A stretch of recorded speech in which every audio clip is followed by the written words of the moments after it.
Mr. Adams. You ready? Ready? You can go ahead, I want to ask you, make sure your mic's on too. Is it on?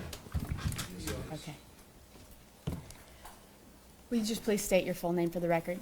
Zachary Adams, And Mr. Adams, where did you grow up? around the Holiday area. And where did you go to school and work around at the time of April the 13th, 2011? Where did I do what now? Where did you go to? Where were you working and living at the time of April 13th of 2011? In 2011, I didn't have a normal job.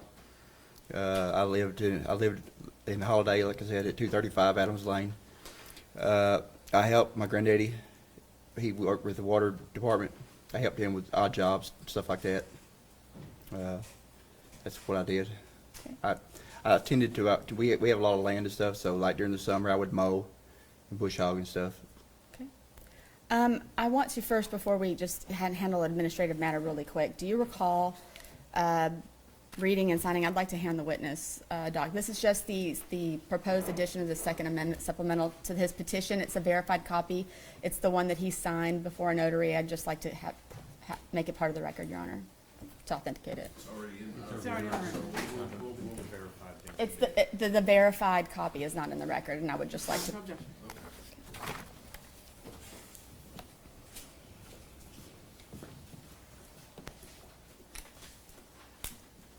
Thank you. We have 115, Yes, sir. we'll make this verified petition exhibit. Mr. Adams, if you'll, do you recognize that document as a document that you signed? I dropped it. Uh-oh. Step out.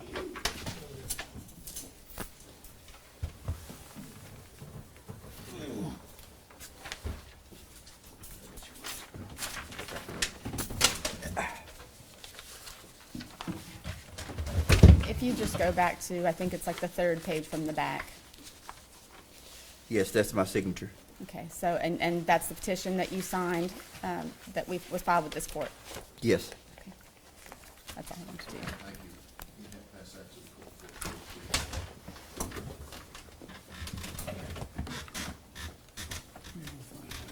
Oh, right here.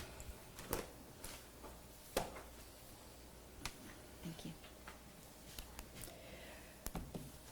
Okay, Mr. Adams, I'm just gonna speak to the elephant in the room, okay? Okay.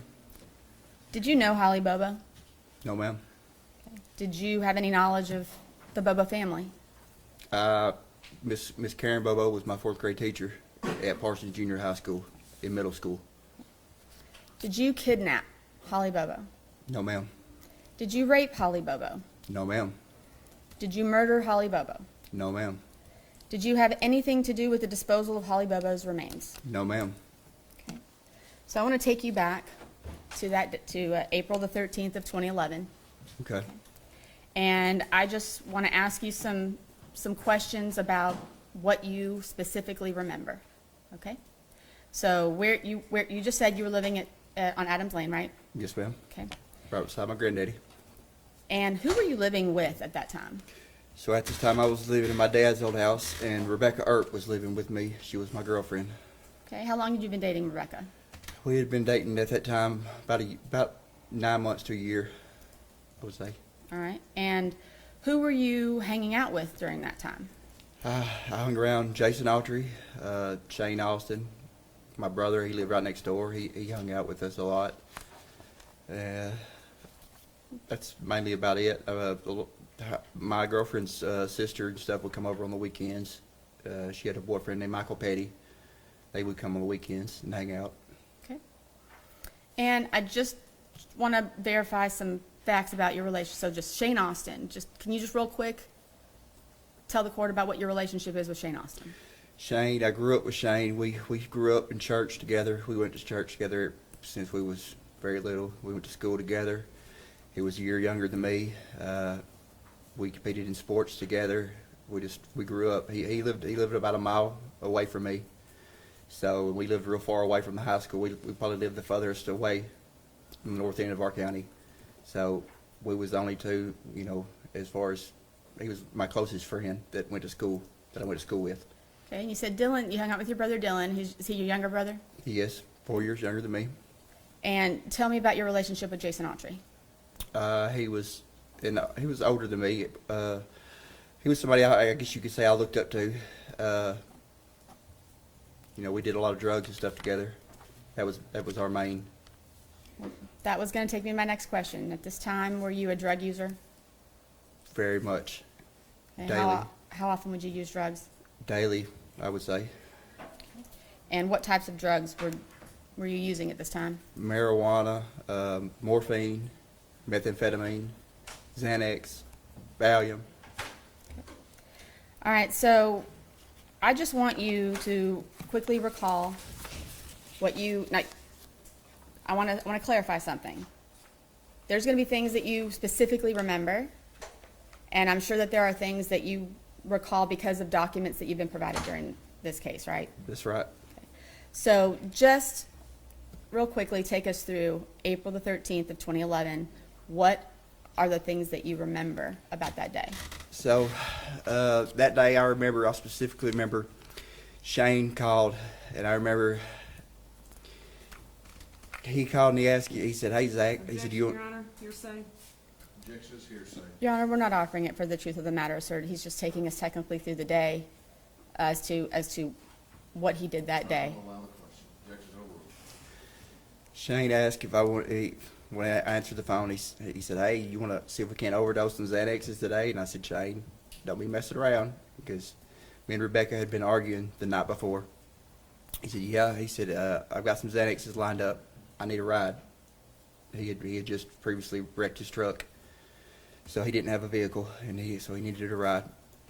I said, "Well, Shane, I don't have a vehicle. I have to get Dylan to give us a ride." I said, "I have to go out and get him up and stuff."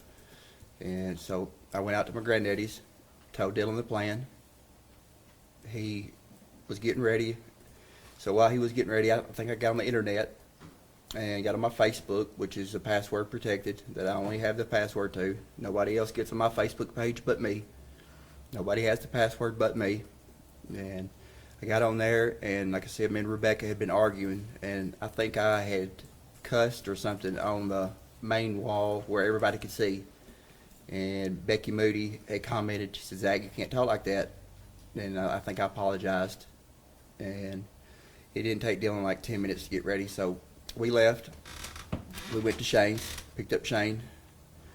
Okay, so say you and Dylan Me and Dylan. went and picked up Shane, okay? So Dylan didn't have enough gas in the truck to make it to Parsons. So we go to the Shell station on the Decatur County side. We get $5 in gas because the gas is more expensive at the interstate. It's cheaper in Parsons, so we was going to get more gas in Parsons. That was the plan. So I'm pumping the gas. Shane and Dylan are in the vehicle.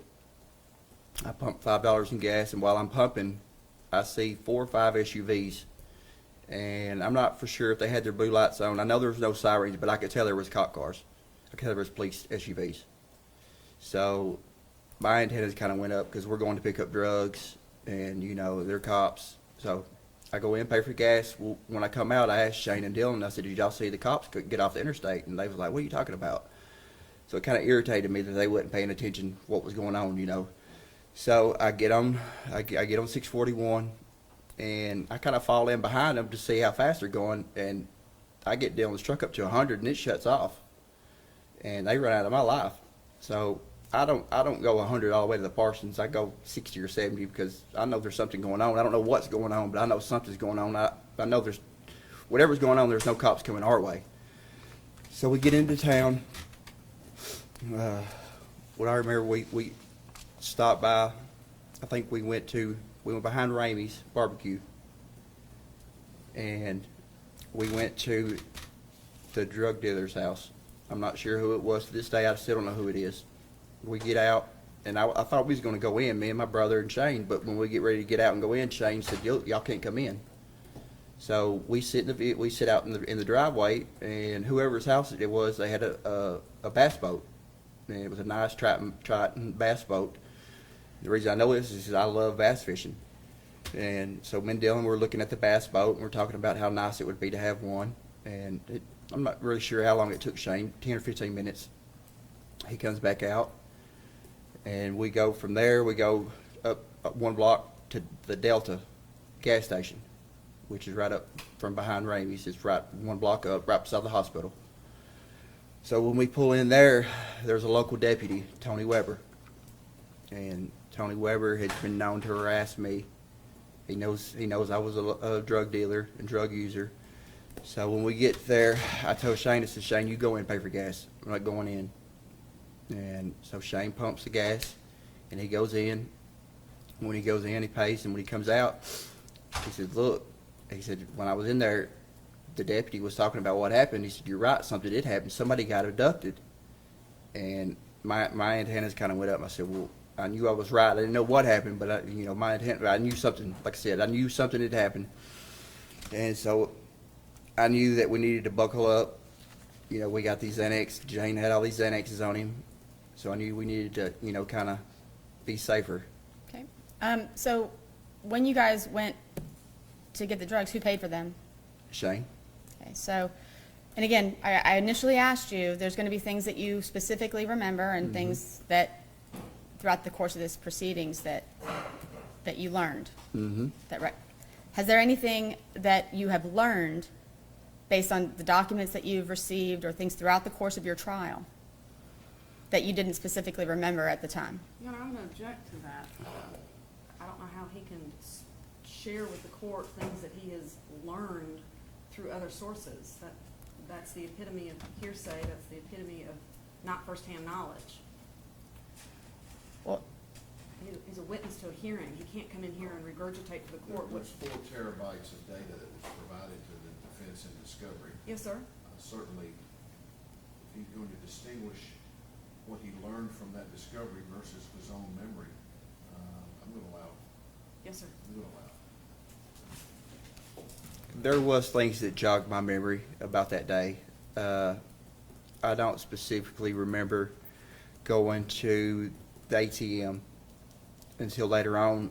There was a moment later on when I realized Shane had a lot of money that day, and I didn't specifically remember. I remember I was irritated with Shane. Shane liked to joke a lot, and he liked to make people laugh and stuff. And I wasn't having it that day because me and Rebecca had been up. I'd been up with Rebecca arguing all night, and I was kind of irritated. And I wasn't in no mood. And I can remember, when we pulled up at the ATM, I remember I specifically pulled in backwards. And how I know that is because I didn't want Shane to accuse me of stealing his pen, or I didn't want him to lean over, But in my statements to police, I don't believe I gave that. But it wasn't because it's just I didn't remember, All right, so you spoke with police several times throughout the course of this investigation? Every time they came to my house, every time they asked me, anytime and every time, I gave a statement. Not once did I ever. I left my job when they come to the jail. Anytime they ask. Okay, so real quick, I want to back up to something that you said. You said that you weren't in the mood because you had been fighting with Rebecca all night. Just Okay, so did Rebecca stay with you that night of the 12th? she did not. All right, and do you recall telling police that maybe she did, or were you confused? See, that's another thing that I didn't learn till we had the cell phone records, and I didn't. She normally stayed there all the time, but her cell phone records put her at her mama's house up to 4 a.m. I think we was texting, so there's no way she stayed with me that night. Because she got off work at 10 or 11 o'clock from Joe's video, and she would either come straight to my house or go to her mom's house, and her Okay. mom lived in Parsons, so. All right, so you're saying upon receiving the discovery documents, bank records, whatnot, it triggered your memory that you went to the ATM and got cash, and that you specifically remembered pulling in backwards. What vehicle were you driving at the time? We were driving my brother's Silverado. I think it was a 2007 Pewter. It's extended cab, Okay. 2-wheel drive. All right, and I'm going to ask you to look at something back there. Your Honor, this is Exhibit 8, I believe. the,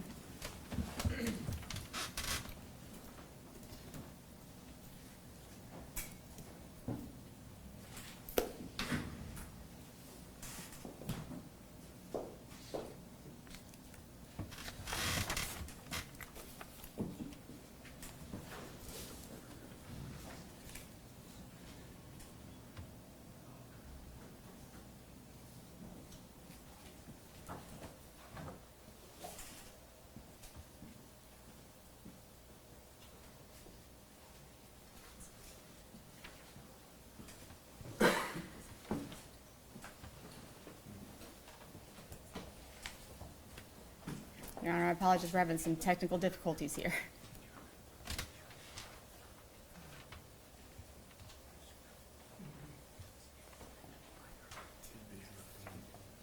It's,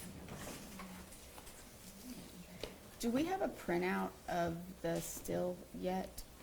Not. That was on one of the thumb drives.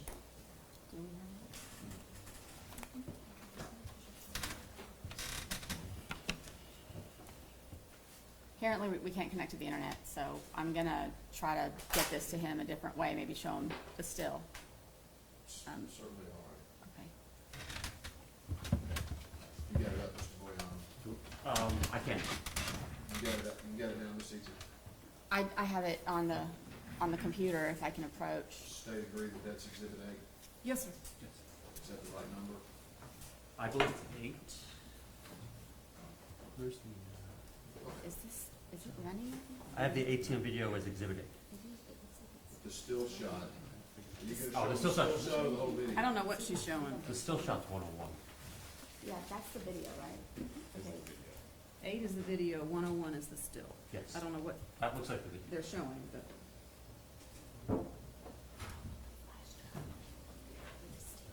I don't know, it's not my notes.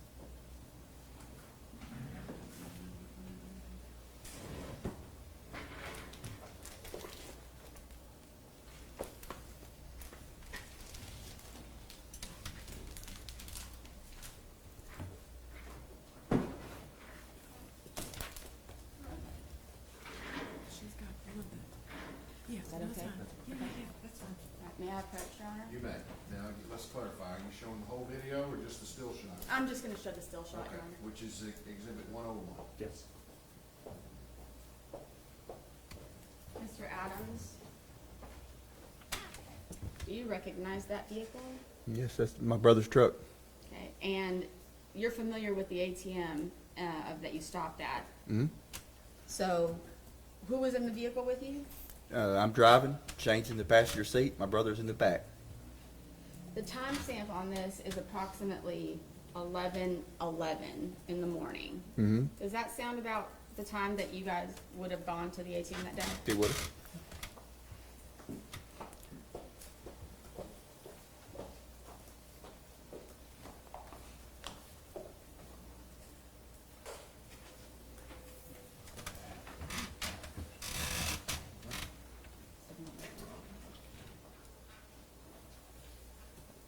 So, one second, Your Honor, if you'll give me one moment. Sure.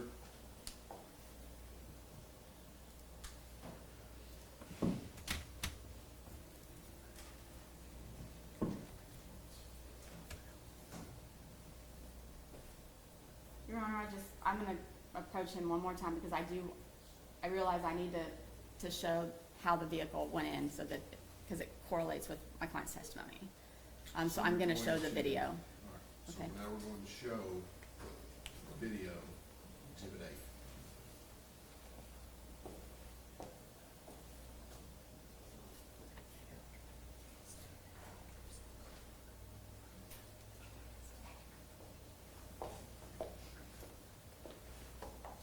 You're still unable to connect? The TV is not connecting to the, Okay.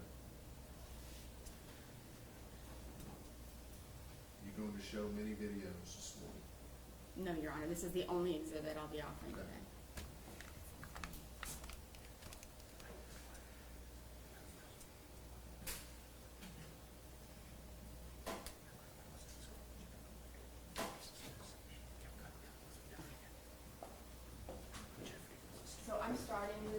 Your Honor, at minute 11, hour 11, 10 minutes, 34 seconds, just to show how the other vehicles are going. All right. All right, so Mr. Adams, let me play that for you. So do you see that vehicle coming Yes. the opposite direction? And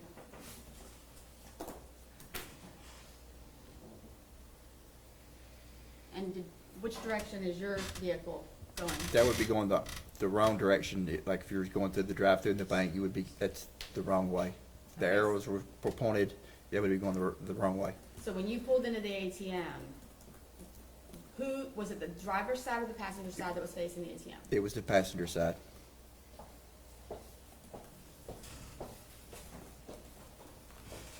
Thank you for your indulgence, Ron. Okay. Now, you were driving Dylan's vehicle. Why is that? Because at this time, I didn't have a vehicle. My Silverado, I had wrecked. The whole front end was tore off of it. And the Nissan, the white Nissan, I didn't have access to at the time. My granddaddy had it hid somewhere that I didn't know where it was at. Okay. So when is the, well, first of all, this ATM footage and this trip to the bank, is this something that you told your attorneys during trial? It came up, yes, it came up, but like I said, I didn't, at the time, I didn't realize about the ATM, I didn't remember. There was a lot of places that we stopped that day that I didn't really remember. And when is the first time that you saw this ATM footage? First time I saw it was with Mr. Bates. Okay, so do you recall being in court back in, I think it was January or March, and Mr. Boyano had his laptop on the podium? That was the first time, yes, that's right. Okay, That's right. is that the first time that you saw the picture of your vehicle? That's right. That's right. Okay. All right. And what jogged my memory is the reason I knew that is because when it went pulled in backwards, I said, that's us, because that's what we did that day. Right. Now, you've been given your cell phone records, all these things that you've received in discovery, and you heard the testimony at trial. So you heard Jason Autry's testimony that y'all went to the river that day. Do you recall going to the river that day? I don't recall going to that river that day, but I went to the river so much down there underneath the interstate bridge. I would go 5 days out of the week, sometimes 7 days. I bass fished down there. I did drugs down there. I went down there to look for arrowheads. We just went down there just to kill time. Like, it was just a place we hung out. And to be clear, when I say the river, where specifically are we talking about? Under the interstate bridge, under I-40 bridge, exit 133. All right. Now, do you recall going to Victor Dinsmore's house that day? I don't recall going to Victor Dinsmore's house. Is it possible that you went to Victor Dinsmore's house that day? Could have been. I don't remember though. Okay. Do you recall getting in a fight with Shane Austin that day? I did. Okay. And where did that take place? That was at Doug and Dottie Cooley's house. Okay. And so did you see Mr. Dinsmore there? I did. Okay. And who was with you at the time? Jason Autry, Shane and my brother was in the back, and I was driving. We was in Dylan's pickup. Okay. And what was the purpose of you guys going to see Mr. Dinsmore? Mr. Dinsmore was a morphine connection of mine. I bought morphine from him, and at this time, Jason or Shane, they couldn't access Victor to buy morphine from him, so I was the kind of the go-between. I would buy morphine and distribute to All Jason. right. and him. So then you guys were doing Xanax, the pills that Shane Austin purchased, Mm-hmm. and then what time do you think you guys went over to Miss Dottie's? It was after we picked up the Xanaxes. It was after that. I would say, I'm not going to speculate. Okay. If you don't know Yeah, for sure. I don't know for sure. Okay. So This is not, this particular conviction is not your first run-in with the law, is it? Absolutely not. Okay, so I would like to take you through, you're aware that if you would have testified at trial, that you would have had to have talked about some of your prior convictions. Of course. I'd like to run through those with you if you don't mind, okay? Okay. So, Mr. Adams, you have several convictions for possession of drug paraphernalia or possession of narcotics. Mm-hmm. Okay. Correct. When did you start doing drugs? Started smoking marijuana when I was 14. Started doing meth when I was 15 or 16. And there was a notice that was filed in your trial of, we call it a Rule 609. It just shows saying that this is the evidence that you're going to be impeached with if you testify at trial. Okay. Did you tell your attorney that you wanted to testify at trial? I did. Okay. And were you willing to face up to and acknowledge all of these crimes that you committed? Absolutely was. So you've been convicted of some assaults as well. I have. I've pled out to them. Okay, so there was one in 2004. Do you recall a conviction in 2004 for assault? I don't know the specifics, but I don't dispute it. Okay, and you have possession of controlled substance in 2004.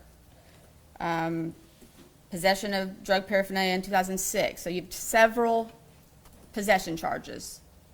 Been Does doing that drugs sound most about of my right? life. That's correct. Okay. You have some theft convictions as well. I do. I think I have 2 of those. All right. And in 2007, you have 2 assault convictions. Do you recall the circumstances surrounding that? 2007. I don't recall if you had more details about the incident or something. Well, why don't you tell me under what circumstances have you been convicted of assault? So, my grandmother knew. She knew that if I was in jail, sometimes, she knew I wouldn't be getting high if I was in jail, and she knew that she could call the law sometimes if I was high and say, "Hey, look, he pushed me or he did this," and she knew that I would be arrested, and she would be hoping that I would go to jail and, I guess, the catch Jesus moment, get Jesus and get saved and start acting right. And that's happened a few times where we had gotten in an argument or something and she called the law. And Mr. Adams, isn't it true that you shot your mother? I wouldn't say I shot her. I did operate a firearm in a reckless manner that caused her to get shot. So it was my fault, but it wasn't like what you would say I just, shot her. And you weren't ever convicted or charged with that, were you? I was charged. You was charged. Okay. And what I- were you and convicted I of? did plead out to a simple possession or a simple assault. Okay. So that's one of these assaults that you have on here. It was. And in 2011, August 30th of 2011, there was a conviction for assault on a police officer. Do you recall that? I do. That was the incident at Nancy Strait State Park. And where the park ranger, I got out and run, and he chased me down. I run into some thorns and got scratched up real bad. Still got scars on the inside of my leg. Okay. Oh, and I missed one, July of 2011. July 25th of 2011, you have an assault conviction that you pled to for 11 months and 29 days. That was me and Rebecca. Me and her got into it. It was kind of a shoving incident. And Was Rebecca using drugs at the time as well? she was. And then you also have a domestic assault, June 11th of 2012. What was that from? 2012. I think that's where me and my granddaddy got into it. Okay, and you pled to 11 months, 29 days. I did. Okay. So, in your entire criminal history, have you ever been charged or convicted of any crime that was sex-related? Never. Okay.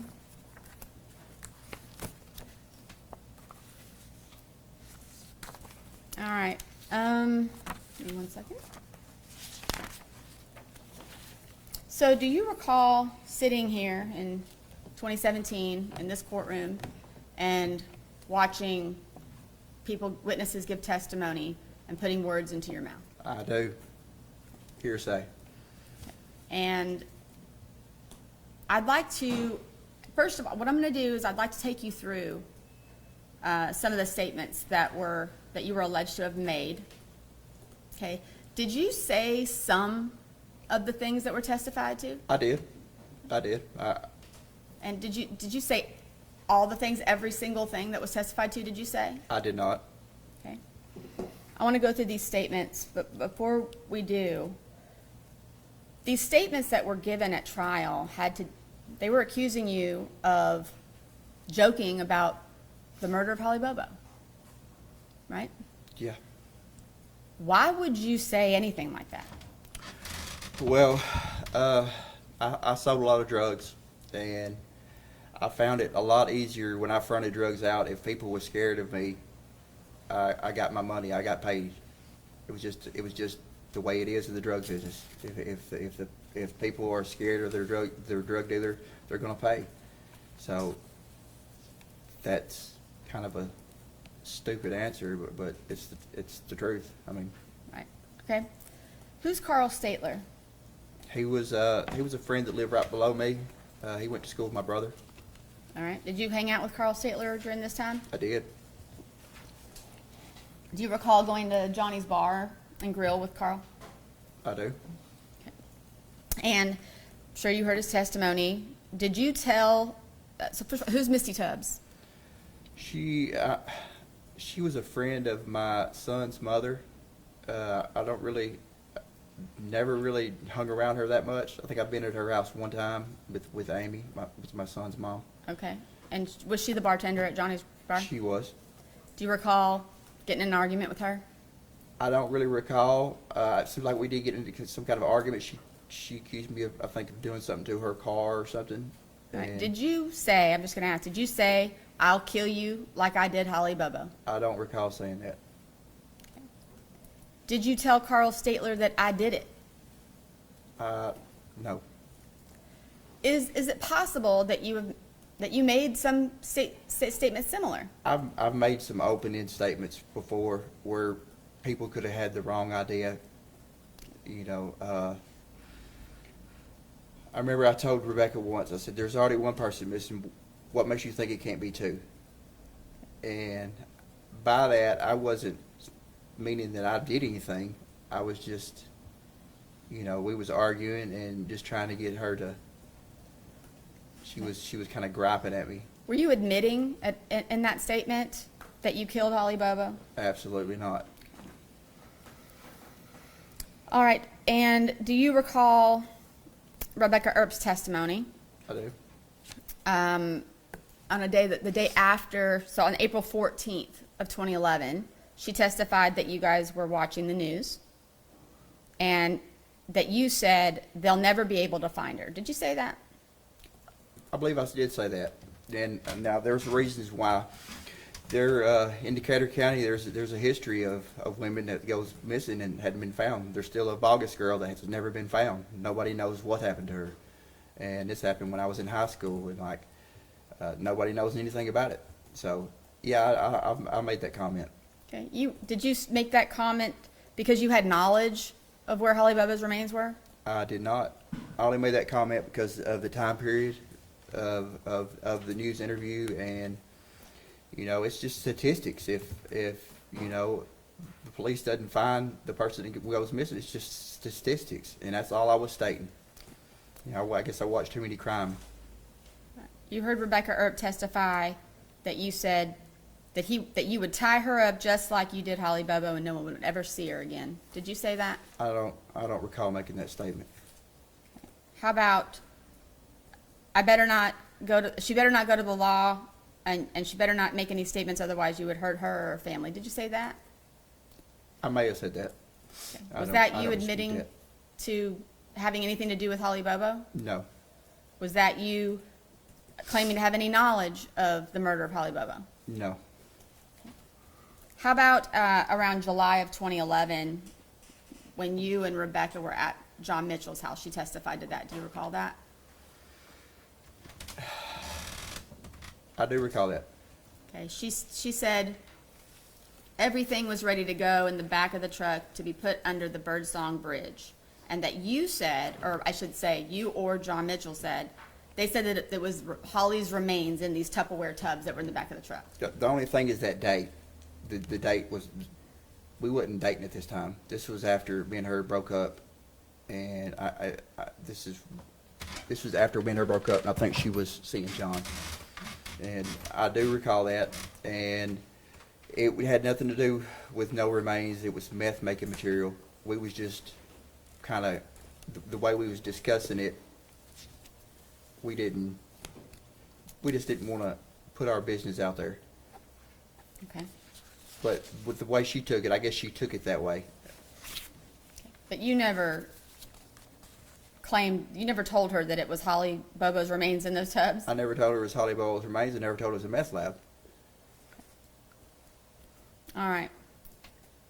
Do you recall Victor Dinsmore testifying? I do. All right. So you testified earlier that you do remember getting into a fight with Shane at Miss Dottie's that day. I do. Okay, so Victor Dinsmore testified that you and Shane were arguing about who was going to hit it first. Yes. And So- can I elaborate with that? Please. And when I jumped out, Shane was like, "You ain't gonna hit me," and I said, "Well, I'll hit you first." And that's where that comment came up.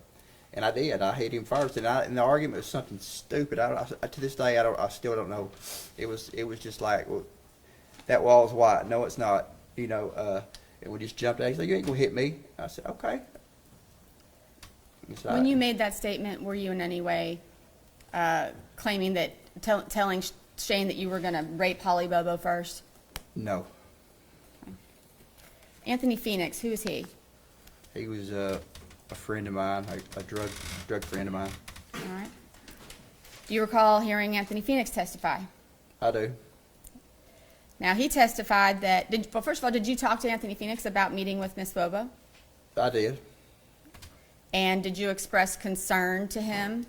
I don't believe I expressed concerns. I think I just told him about the meeting. He testified that you were driving around in the car and said, "Let's rape this bitch." I did make that comment. I didn't say let's rape this bitch.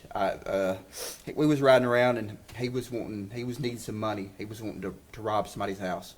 And anytime I've ever stole something, I've always gotten in trouble. And I could not get him to shut up about wanting to go rob somebody's house. He was wanting me to drop him off somewhere and pick him up.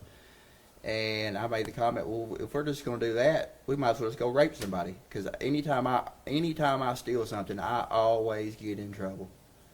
So that was, and after I said that, the wheels started turning his head, and I wasn't admitting nothing. I was just trying to get him off the track of going and stealing something, which it did. He didn't say nothing else about stealing nothing that night. So Did you say to him, "I couldn't have picked a prettier bitch, and it sure was fun"? I don't recall ever saying that. Okay. So, at any point in time during your conversations with Anthony Phoenix, did you admit to raping or killing Holly Bobo? Never. Jamie Darnell, who's he? He's a local friend of mine that uses drugs. All right. And did you guys use drugs together? Yep. Okay. You heard him testify at trial. Yes. So he testified that you said about a knife that you were carrying. If you knew what that knife had done, that you would probably be afraid of holding the knife. Did you say that to him? I did. That's another situation where he kept bothering me. He was wanting to buy. I've got a knife collection of my dad's, and my dad had this guy named Perry Wingo to make these knives. He would make them, and I probably got about 25 or 30 of them. And I had one of these knives with me at the time, and he wanted to buy it. He kept bothering me to buy it. We was getting high, and he kept asking me it. And I just finally, that's what I said. If you knew what this knife done, you wouldn't want it.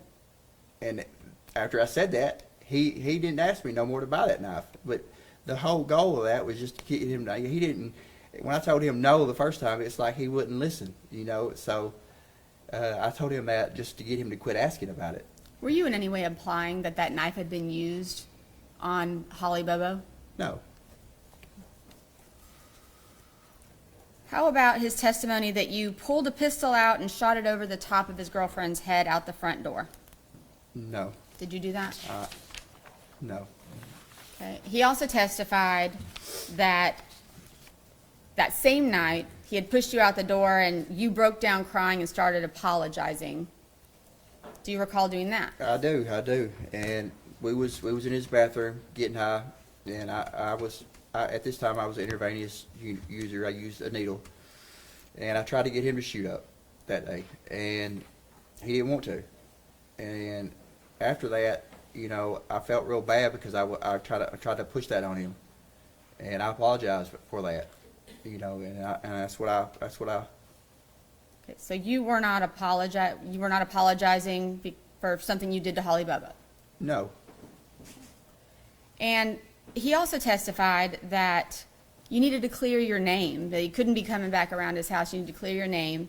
And he said that you couldn't do that because you were too far involved into it and there was no way that you could do that. I did, and there's reasons. I thought he was talking about you need to clear your name as far as like being the local drug dealer, being the local drug user.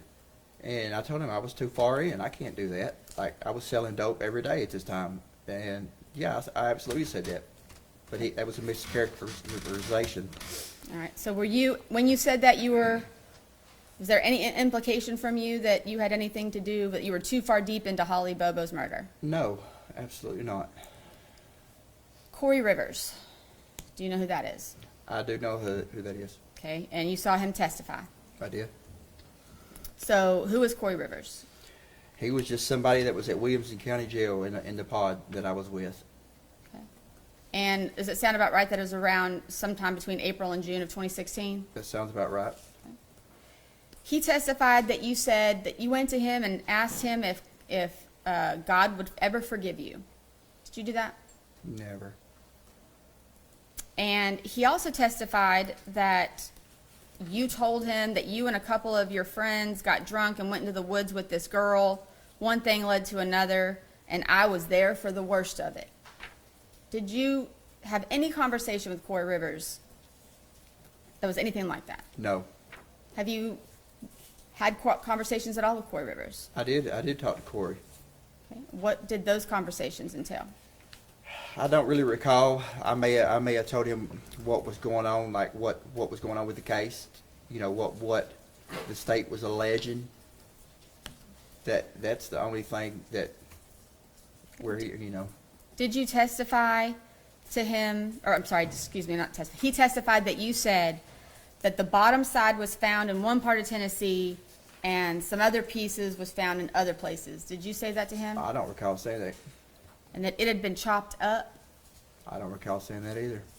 Did you at any time in any of your conversations with Mr. Rivers admit to killing, raping, or kidnapping Holly Bobo? Never. All right. How about Sean Cooper? You remember him? I remember Sean. Who's he? He was, so when I was at Chester County Jail, he was in the little room right there with us. I think there was 3 of us. Okay. Now, he testified that you asked him to tell your brother, Dylan, that if he doesn't keep his mouth shut, that you're going to put him in a hole beside her. I don't recall saying that. I do remember telling him that he needs to tell my brother. I think he had charges in Obion County, and that's where my brother was being held. I said, well, you get up there, you need to tell my brother, Dylan Adams, he needs to keep his damn mouth shut, because the lies he's telling has got me arrested for something I didn't do. Okay. Did you in any way admit to Mr. Cooper or imply to Mr. Cooper that you were involved in Holly No. Bobo's death? No. Okay. How about Jason Kirk? Do you know who that is? I think that was the other guy that was in there.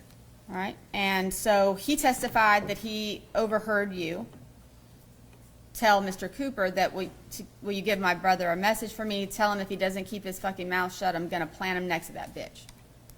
Did you say that? No. Did you make any statements? You know, Mr. Kirk also testified that you were bragging about the bond that was put on you. And he testified that you said, I guess you gotta kill a bitch to get that kind of bail around here. I don't recall specifically saying that, but I did make a comment about the bail being so high, and the way the judge, when I left the courtroom at Chester County, the judge made an announcement to the court that was the guy for the Holly Bobo deal. Like, it was kind of a messed up little deal, but I got angry, but I don't specifically recall just saying that. Okay. Chris Swift. He was another person at Williamson County Jail. Okay. He said that you went up to him and asked him, would God forgive you? Did you ask him if? The only thing I talked to Chris Swift about was making meth and his meth use and stuff like that, but no. All right. So he testified that you told him that you weren't involved in the killing, but you were involved in the worst part of it. Never said that. Okay. And he testified that you told him about some boy who hung himself, and that he and his brother were involved, and your brother were involved in the killing. Did you mention anything to Mr. Swift about Shane Austin?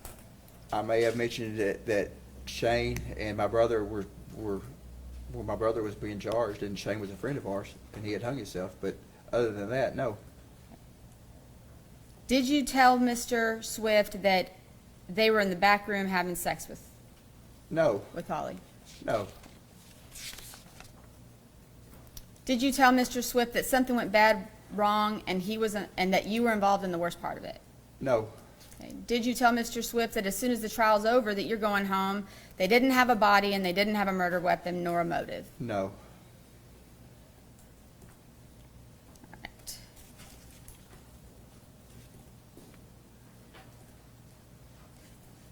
Did you have any, did you call Mr. Swift from another inmate's?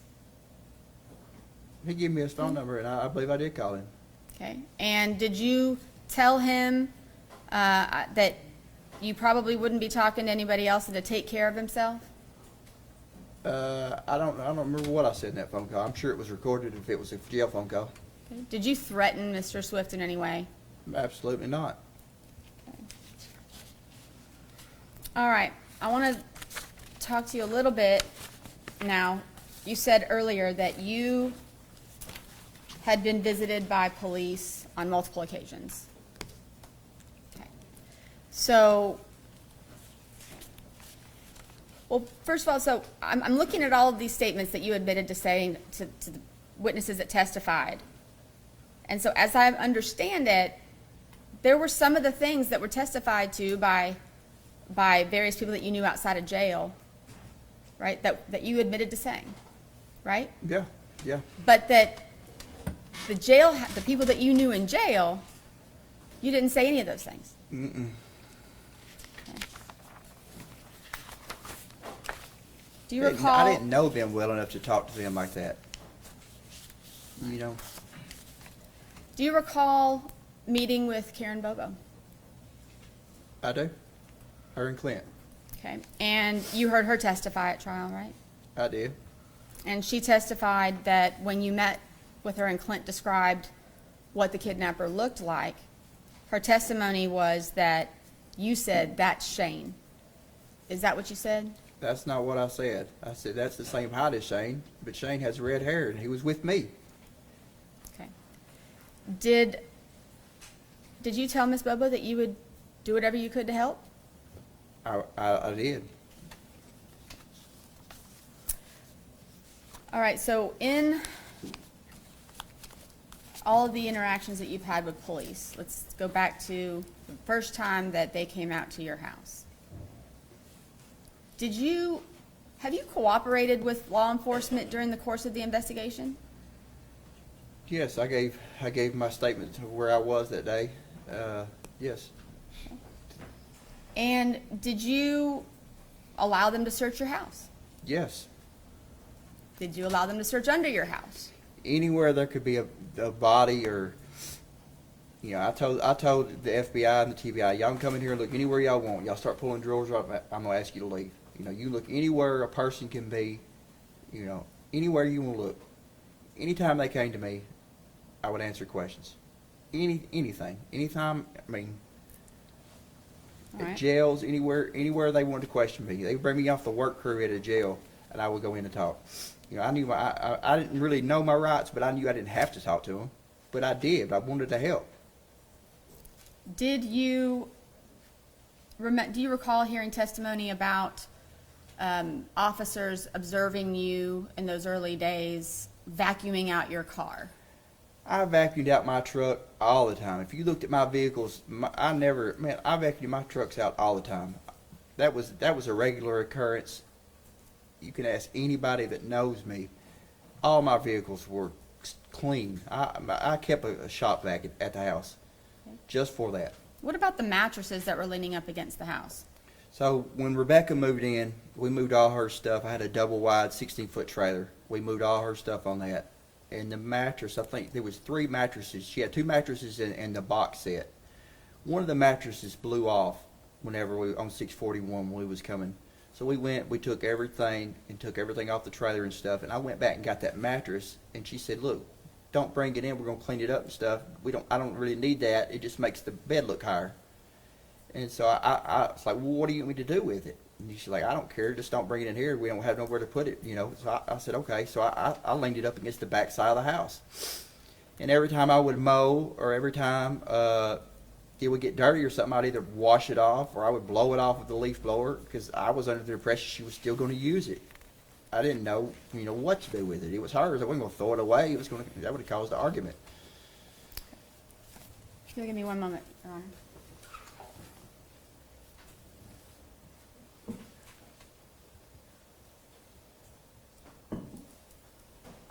All right. So, have you had a chance to review some of the, first of all, do you know what an IR is? I do now. It's the investigative report. Okay. So, have you had a chance to review the IRs that were related to statements that you made to law enforcement? I have. Do you recall right around April 23rd of 2011 with them coming out to law enforcement coming out to your house? What was the date again? April the 23rd of 2011. Okay. Who was the law enforcement officer? FBI Special Agent Matt Ross. Oh, that's when he took the pictures? Yes. Yeah, that's when I was all scratched up from running from the police in Nancy Strace. But it wasn't nothing for me to have scratches. I grew marijuana back behind my house. It's nothing but clear cut. And that was another, the time when they was talking about I ran behind the house. And if I'm not mistaken, Mr. Rainey also testified that he knew where my marijuana plants were, which he did. When they come searching, I had to move everything. I had about 5,000 marijuana plants when all this went on. And when Miss Bobo went missing, I moved everything outside. I had just got them started, and I moved everything outside. Well, when everybody started searching, they come through, I had to move everything. And when law enforcement came that one time and talked to me, that's what I ran around behind the house doing, was moving all the marijuana plants that I had there. Okay. Did you provide your best account of what you did that day to law enforcement? I did. I didn't tell them every time I used the bathroom, though. I didn't tell them, I was a drug user. I told them where I went, Okay. Did you, do you think that there were things that you did throughout that day that you didn't include in your statements to law enforcement? Absolutely. But I didn't lie. I didn't, I gave the best, there was people that called that morning that I didn't remember talking to that later on that I realized I talked to, like going to the river. There's nothing that happened that morning going to the river. I don't specifically recall going to the river that morning with Jason, but we went down there so much. I'm not disputing that. Okay. And do you recall right around July 6th of 2011 You were visited by S.A. Dykes and Investigator Inman. Mm-hmm. Do you recall that? I do. Okay, and they came to your residence? Yeah, I think it was my granddaddy's. I think we sit on the back porch that time. All right, and did you give them an accounting of what you did I did. on April the 13th, I did. 2011? Okay. I think they did you tell them that you had gone to the coon hunt or that you didn't go? I didn't go. I didn't have no way. And I didn't go to stuff like that. I mean, when I was younger, I did, but I didn't go to stuff like that. I was a druggie. I was a drug dealer. Like, I didn't go out in public much. Not a lot of people liked me, you know. I had a known reputation in the neighborhood for being the local drug dealer and drug user. So, just, you know, I could go in a gas station and people would look at me different. You know, of course, I would give them the stink eye, or I would, you know, I gave them that perspective, like I wasn't the person to be messed with, you know. And Okay. So you were visited again by Agent Dykes on August 28th of 2012. I believe that was in the Benton County Jail. yep, in the basement, in the investigator's office. Okay. Did you ever ask for an attorney when you were speaking with law enforcement? Never. Did you voluntarily give them information? I take that back. When I talked to Jeff Jackson, I think I had asked for an attorney at the end, but during this meeting I didn't with Terry Dykes at Benton County. I didn't. No. And did you voluntarily sign a release for your phone records? I did. Anything that they needed, anything anything you wanted my DNA, anything I could have did. I would have did. Okay. Even if so would you have done anything that you could do, even if it meant? There were so many cops in the neighborhood. We would have did anything to get the police to solve this, to get the TBI and the cops out of our neighborhood. It was so hard for us, drug dealers and stuff. We wanted the police to solve this thing, you know. Okay. Do you recall meeting with Mr. Dykes, S.A. Dykes on May 22nd of 2013, and I believe that was at the Decatur County Sheriff's Office? Go into specifics on that. There was an investigator Cunningham and investigator Meeks. About the leather coat. Yes. Yes, So you gave a voluntary statement to law enforcement at that time? I did. There was a leather coat that I didn't know the specifics of what had happened or whatever, but there was a leather coat in my brother's truck. I didn't know who it belonged to. I know my brother did at this time. I don't think he had a girlfriend, and I was willing to do anything I could to help. And I called them in. I said, "Hey, look, did Miss Bobo have a leather coat on?" And they said, "No, this didn't." I was Okay. willing to do anything, you know. Do you recall again meeting with, or speaking with law enforcement September, let me make sure that I'm on the right one. Hold on one second. September 9th of 2013 with Agent Joe Walker? Did you meet with him? I did at the Benton County Jail. He brought me in from work release. Yeah, I remember that. Okay. And did you give him a statement about your whereabouts on him. April the 13th, 2011? Just told him where I was. Did any of your testimony change? Did you add any additional information to him that you recall? Not that I specifically recall. Not that I recall. Okay. Do you recall Mr. Walker saying, your name keeps coming up? Yeah, I remember that. Okay. So did you address that with Mr. Walker at all? Yeah, I think I told him I'd made some jokes, made some statements. Okay. All right. And what I think about yeah. on February the 28th, 2014, when you, that's when you The day I spoke got with arrested? Jeff, that's the day you got arrested, Jeff Jackson and Agent Lewis and Carter? Yes, ma'am.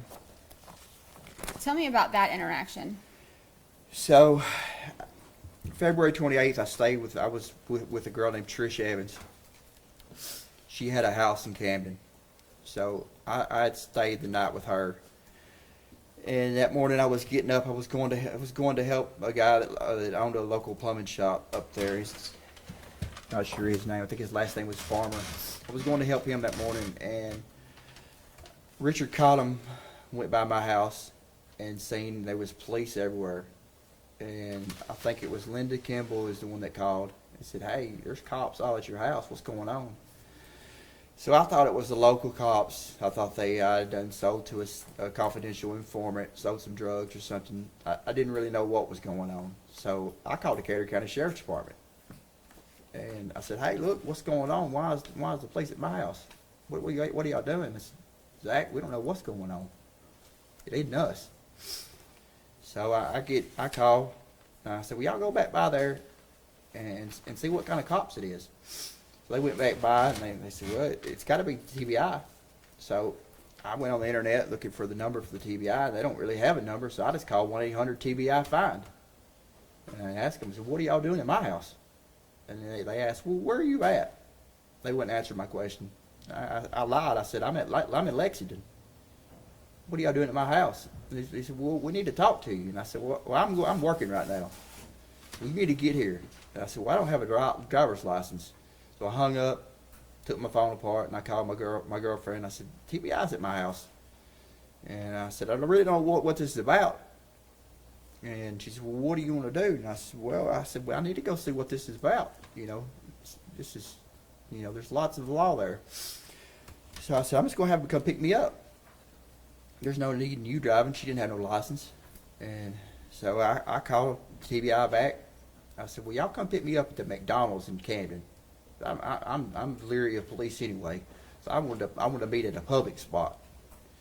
So they came, and I called them back and I asked, I said, how many TBI agents are there? And I think they said 3 or 4. I bought everybody. I went in McDonald's. I bought everybody Sprites and drinks and sausage and biscuits and just I bought everything and got in the vehicle at the McDonald's with Jeff Jackson, and I don't know the other agent's name. I know Jeff Jackson was in the back. We leave McDonald's and they pull right in the Camden Bank parking lot. Tell me to get out, and then the whole time Jeff Jackson's got his hand on his gun, and I'm thinking when I get in that vehicle, I thought I was going to get shot. I didn't know what was going on. He never took his hand off his gun. They pull me out. They search me, take my pocket knife, and we ride to my house. And I'm asking, like, what's this about? What's this about? And they make statements that my brother has made statements. I says, "Dylan, he's in federal holding. What's he made statements about?" And we get to my house, and it's a circus. Like, they had the driveway blocked off. They had the TBI mobile command unit in my granddaddy's front yard. It was circus. It was a circus.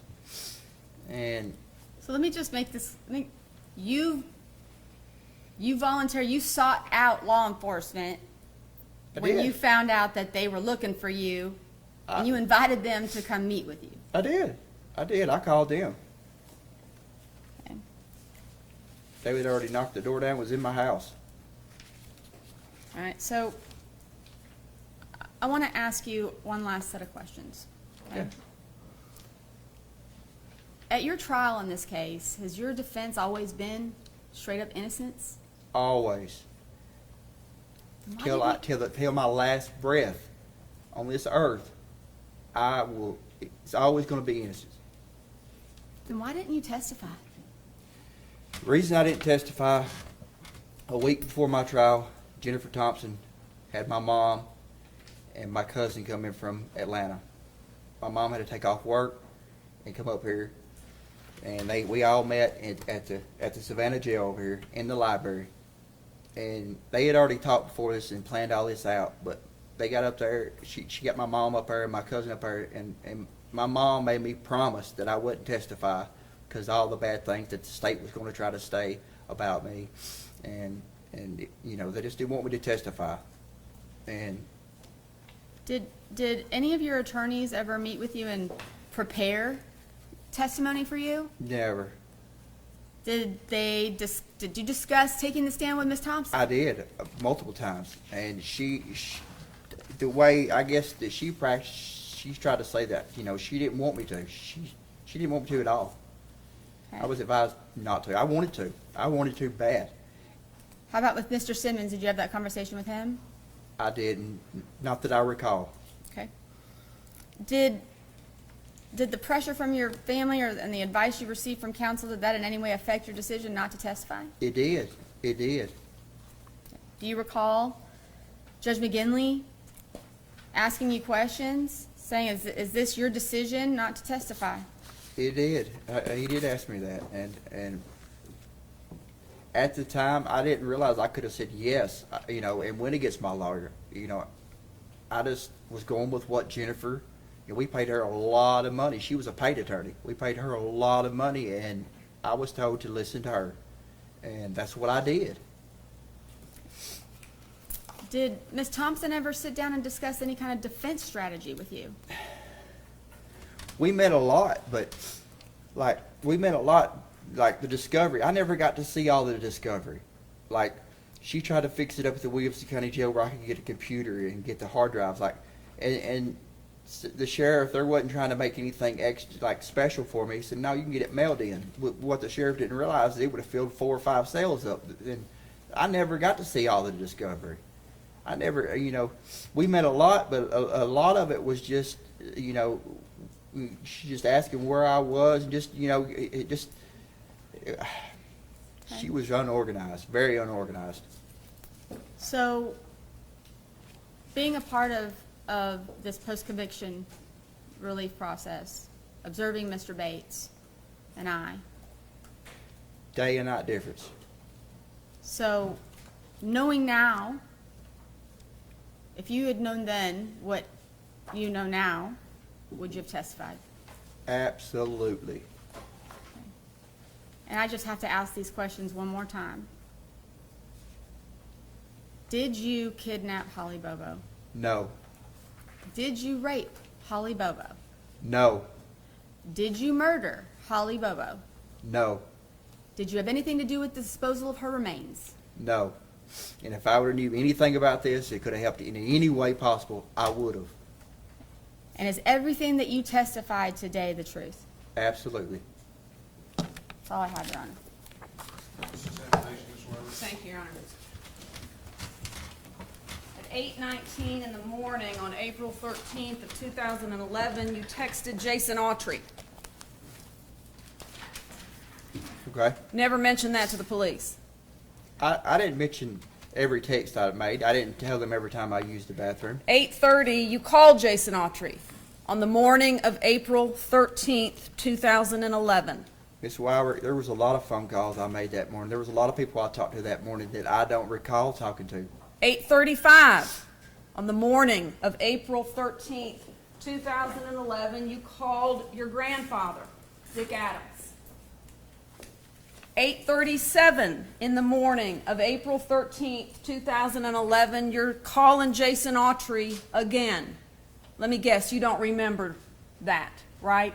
If I would have, I would have. You would have would've- what? If I would have remembered, I would tell you. I'm not Okay. going to sit here. Okay. 8:38, Jason Autry calls you back. Again, I'm talking about the morning of April 13th, 2011. The morning that has been your whole life since it happened. Since April 13th, 2011, that day has consumed your life.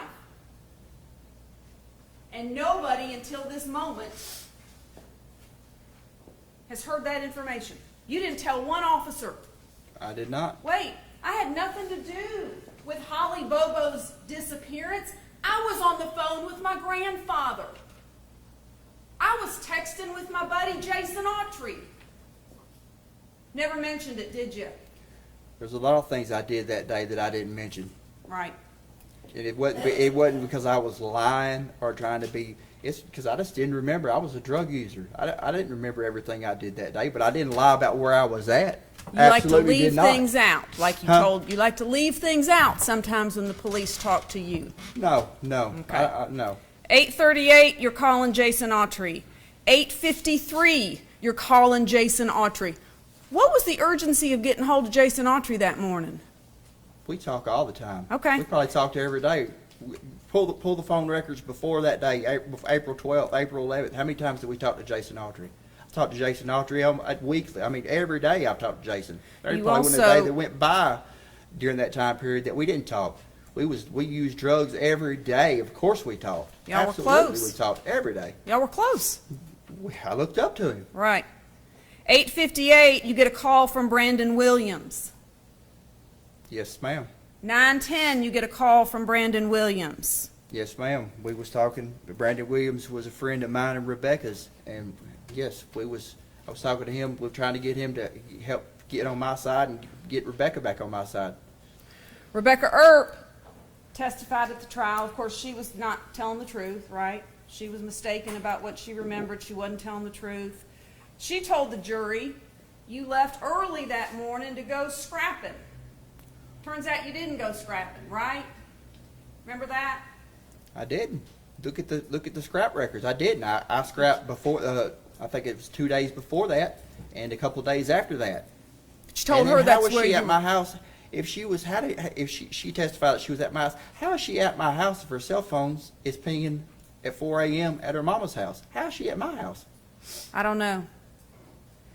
At Somebody's lying. between 9:50 and 10:32 in the morning,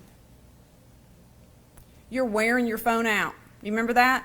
9:50 and 10:32 from the Bird Song Tower, which is the closest to the interstate, which is the closest to the underpass, which is the closest to where you put a bullet through the head of Holly Bobo. You are wearing your phone out. Do you remember who all you texted and called? You called Joe's Video. Shane Austin is calling you. You're calling Michael Hughley.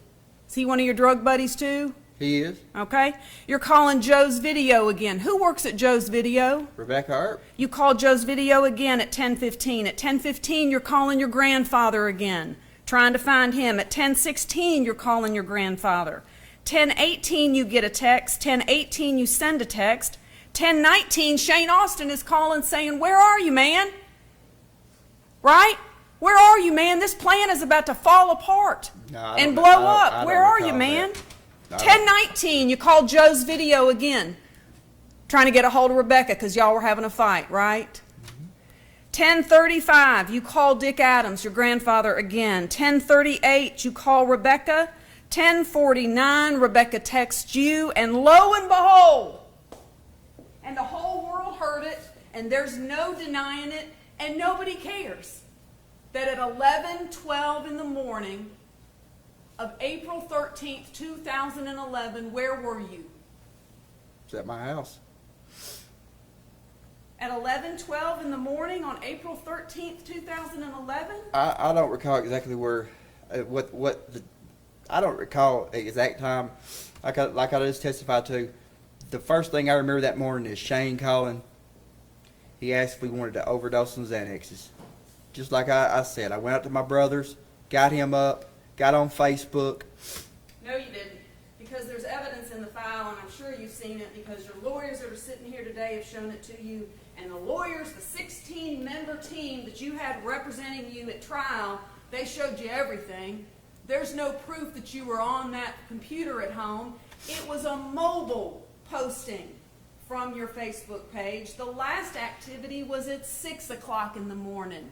Is that coming back to you? That's At wrong. 11:12 in the morning of April 13th, 2011, where were you? Let me give you a hint. The bank. Does that sound about right? I don't isn't recall. that what this is all about? Your lawyers stood up months ago and said, No, our client was at... We was at the bank. May I finish? They stood up months ago and told this judge that on April 13th, 2011, the last day that Holly Bobo took breath on this earth, my client could not have committed the crime that a jury convicted him on because he was at the ATM in Parsons. Dun da dun! Mystery solved. We are so sorry. 11:12 in the morning is the whole point of this hearing, for you to convince Judge Bradbury that there's no way you could have raped, murdered, and kidnapped Holly Bobo because you were pulled in backward at the ATM at 11:12 in the morning on April 13th, right? That's Right? correct. That is correct. Right. That's correct. But we got no proof of that. That truck, Okay, the truck that you can't see anybody in. that truck is my brother's truck. I was driving that truck. Okay. Was there any other vehicles that was pulled in the ATM backwards that day? I don't know. Couldn't tell you. If we had the That real time- ATM video, we would know, wouldn't we? We've seen it. That's not the real ATM video. ATM video shows the person that's punching the numbers in. If we had that, we would see Shane Austin punching the numbers in, Okay. And here's, and you would see me in the driver's seat, and possibly my brother in the back. you know what the jury heard from your cell phone expert? Do you know what the jury that convicted you heard from your cell phone expert? Not the state of Tennessee's, though he agreed with it, but from the very expert. You remember Jonathan Reeves? Remember that name? I do. When you attended the trial, you were here every day, right? I did. Miss Thompson put you in a new suit every day from her husband, right? She put makeup on you, right? I did. Yeah. You're right. I mean, you sat here, you listened to the witnesses, you took notes, right? I did. You were engaged in the trial, right? I did. You're pulling on their suit coat and asking them questions. You're interacting with them. Jonathan Reeves, your cell phone expert, told the jury Zach Adams' phone was pinging off of the Parsons cell tower at 11:16 in the morning. Remember that? That's right, along with Shane Austin and Dylan Adams. Right. We're all in Parsons. That's right. We're all in Parsons at 11:16 in the morning. The jury heard it. They didn't seem to care much about it, did they? The jury heard a lot of things, a lot of lies. Right. Everybody was lying, weren't they? Well, I wouldn't say everybody, but there was a lot of lies told in that case, in that trial. Lots of lies. Let me ask you about the trial a little bit more.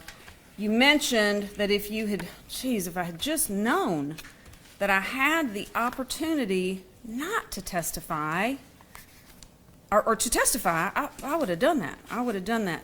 I'm sure you've seen this, and we'll talk about it in a little more depth in a minute. There's a series of documents that your lawyer's team put together titled Zach's Stupid Mouth. Remember that? Did you ever see that? No. It outlines everything that Ms. Etu has just talked to you about.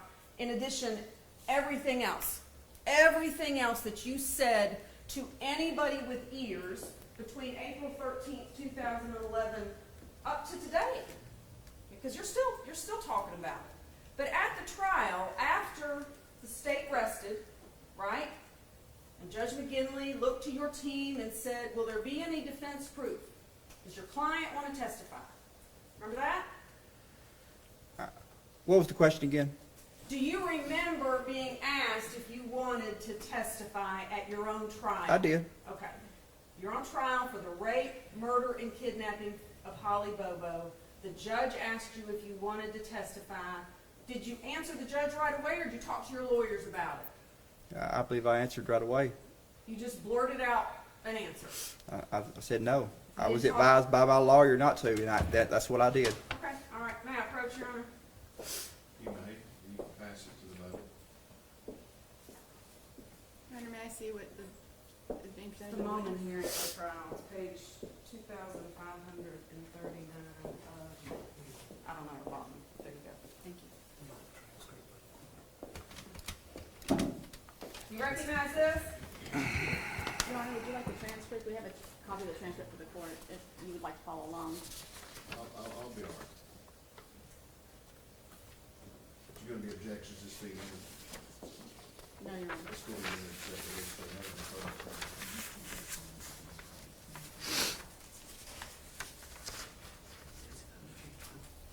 Exhibit 116. Do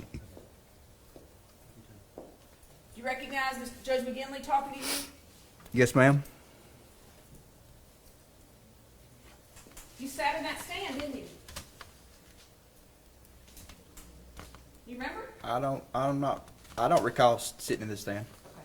I think I stood up over there at the table. Swear you in? I don't believe I was sworn in. Yes, you were. Read it. You were sworn in, and you were sworn to tell the truth, the whole truth, and nothing Okay, I but see that right here.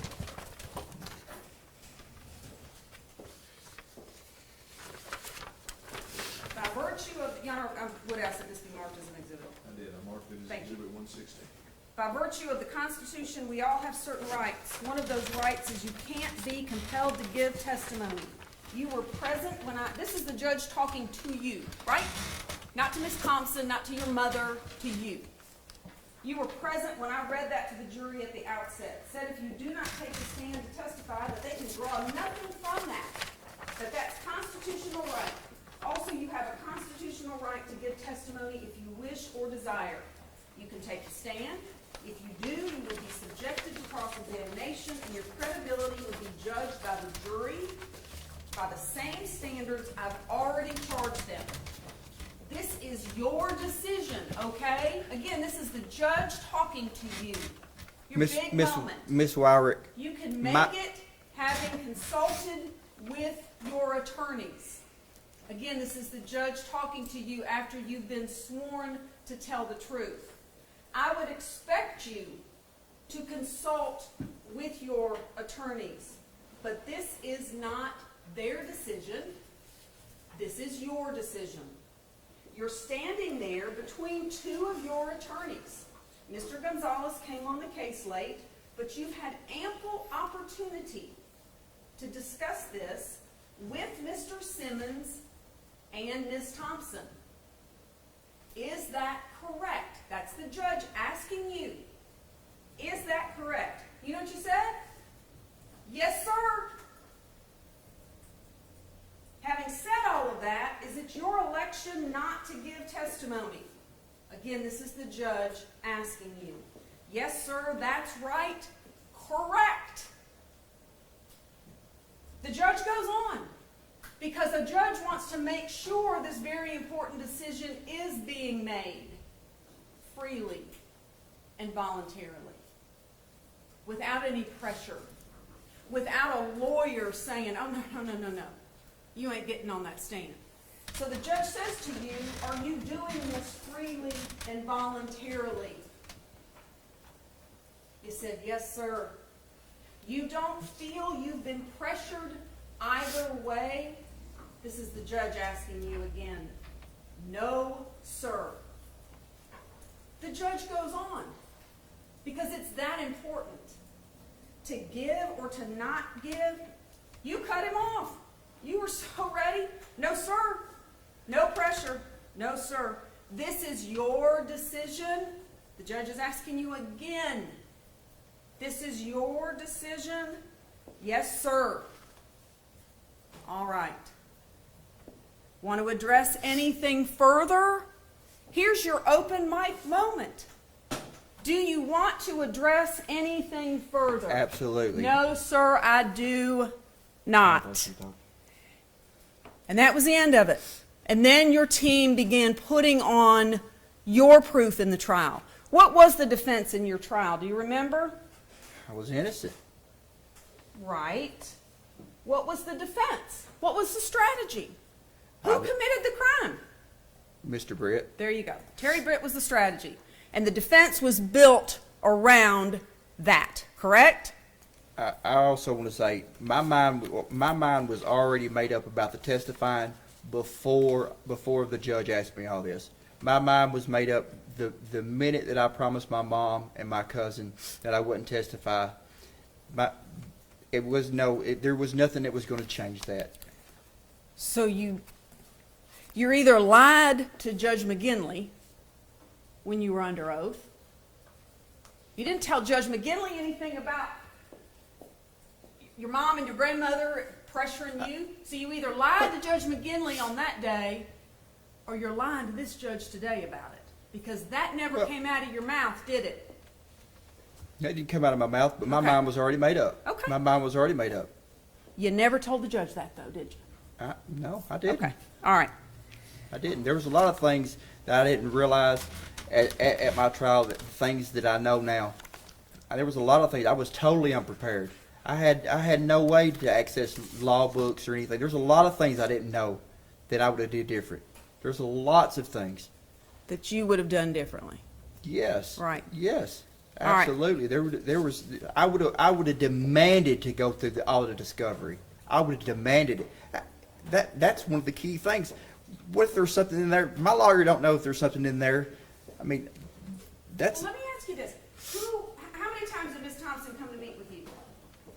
I don't recall Miss Wyrick. She came a lot. Oh, She all right. did. She worked hard on this case. Almost 4,000 hours.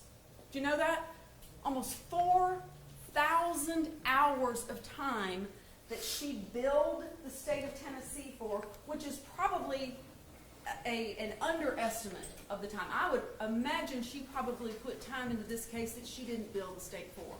In addition to that, your family paid her $50,000, right? I believe it was 55. All right. She put a lot of work into this. How many times did she come see you? 10, 20, 30, 40? She came a lot. Give us an idea. 50, 50 times. I would say, yes. Okay. Judge, Your Honor, just I, speculation. I, He I, says I, he I don't doesn't recall. really Like I said, know. I don't recall how many times. I didn't count. I didn't mark it.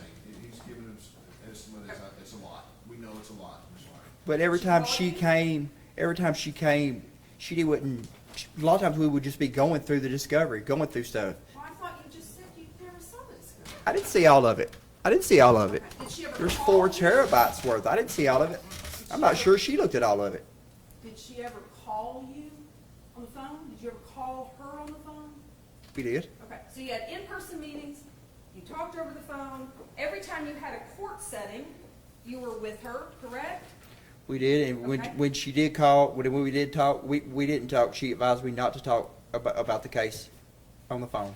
She was very leery. When I was at Chester County Jail, I remember they would let me call her, but they would carry me to there's a little room in there, the same room when she would come to meet with me. It's the same room they would put me in. And when I told her about that, she said, "Well, from here on out, don't talk about nothing on the phone. We think this room may be wired or something." Sure. So she Okay. didn't want you talking there. Right. So she came to see you many times. She also sent people to come see you, correct? She did. Mitigation experts that came to see you, right? Remember Lee Norton? Who was Lee Yep. Norton? The one that did the IQ test and all that. Okay. Jim Simmons, did he come see you? He did. All right. Did Jerry Gonzalez ever come see you? I don't specifically recall. I Okay. think he might have came once.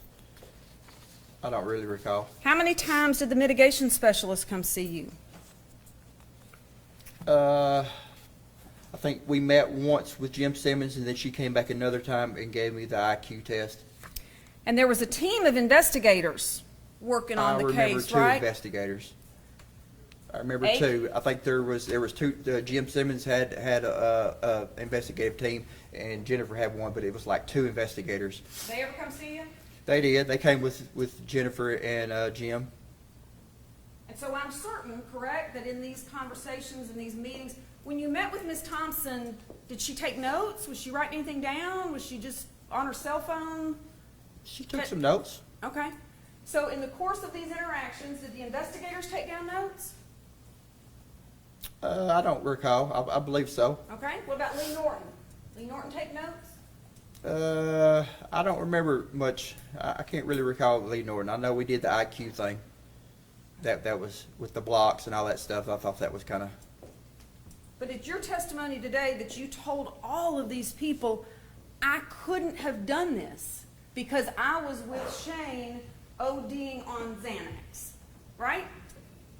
That's the truth. Okay. So, and you told all of those people, I couldn't have done this. I was with Shane ODing on Xanax when Holly Bobo was abducted, raped, and murdered, right? That's what you told Well, them. Shane and Dylan was with me. Okay. They was with me. Right. So When? we was At in, what time? well, like you just said, 11 o'clock, we was at the ATM. So that truck that you just showed, that's us pulling the ATM backwards. Right, okay. But you told all that to Miss Thompson and to Miss Norton and to Jim Simmons and to the team of investigators. No, They all no. knew there was No, no there was- way. Like I just our- testified to, there was things that I don't remember about that morning. I don't specifically recall going to that ATM until some later on. Okay. Do you remember telling, well, let me ask you this. Do you remember reading or seeing from Miss Thompson a report from one of the mitigation experts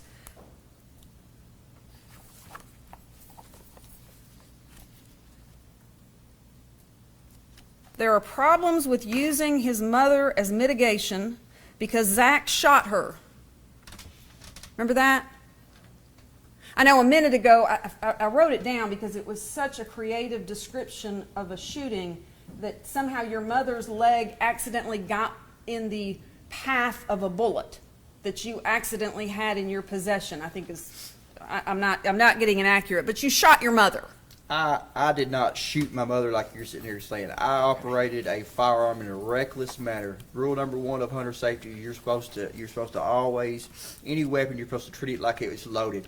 I treated that firearm, a pistol, as it was unloaded, and it went off and it struck my mother in the knee. I did not voluntarily shoot my mother like you're sitting here, like you're trying to explain to everybody.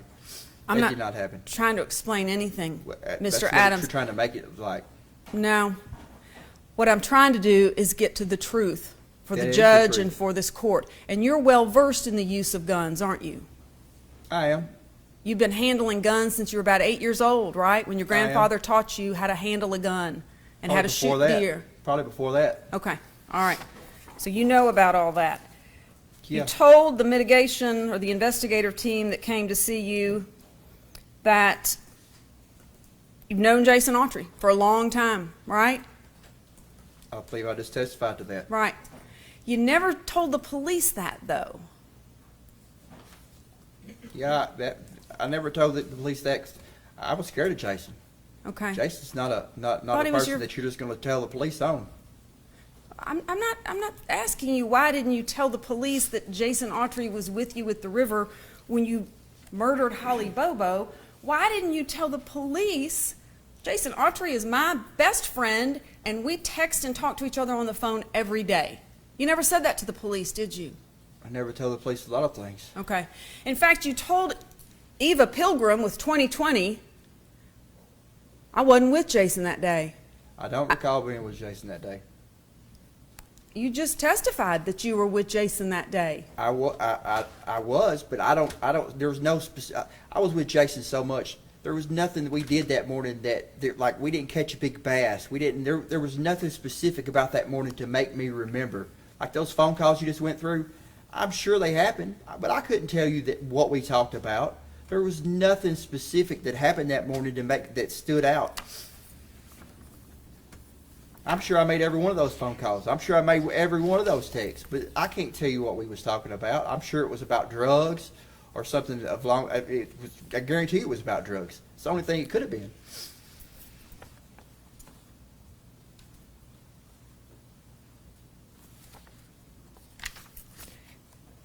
Do you remember how many times you told your lawyers, I just want to go to trial. I just want to go to trial. Absolutely. They wanted you to plead absolutely, I'm guilty. innocent of this. Absolutely. I don't care if death penalty's on the table or not. Absolutely. I'll to my dying breath, I'll be innocent. And that's the truth. In all of these interviews with the investigators, when did you ever tell them, I was with Jason Autry that day? Like I just said, I don't recall being with Jason that day. I was with Jason so much. Ma'am, we did so many drugs. Days would run together. Jason hung out at my house so much. We was together all the time. All the time.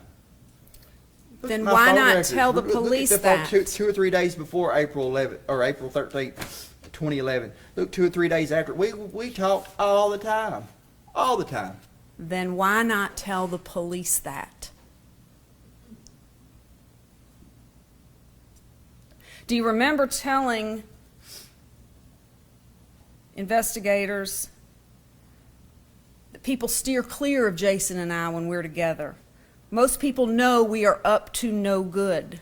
Remember telling them that? That's the truth. Most of the time me and Jason was together, we was up to no good. We was Well, usually getting high or going, he was usually trying to steal something. What kind of car did Jason drive back in April of 2011? PT Cruiser, gray, 4-door. Did he come to your house later that day before y'all went over to Dottie's? He did like, yeah, he came that day. So you did see him later that day? I did. Okay. Yeah. All right, y'all went to Dottie's together, and you're both covered in blood, is what your brother and Shane told the police. You both had blood on your clothes. That's a You lie. don't, that was, of course, that's a lie, yeah. So- And that's when y'all got in the fight, right? You and Shane got in the fight there. Yeah, but what? So he just pulls up my house. He got blood all over him. We're just gonna go go about our daily business with just blood all over. That makes no sense whatsoever. There's a lot about this that doesn't make much sense. You're right. Like I'm there's, telling you're you- absolutely right. Like those ATM videos. If we had those ATM videos of that day, you would see Shane Austin. You would see me in the driver's seat. And you see my brother in the back seat. But where are they at? Right. Right? If we could get those, if the TBI would have did their job and got that, we wouldn't be here today. Promise you, we wouldn't be here today. Jury heard that you were in Parsons at 11:16 in the morning.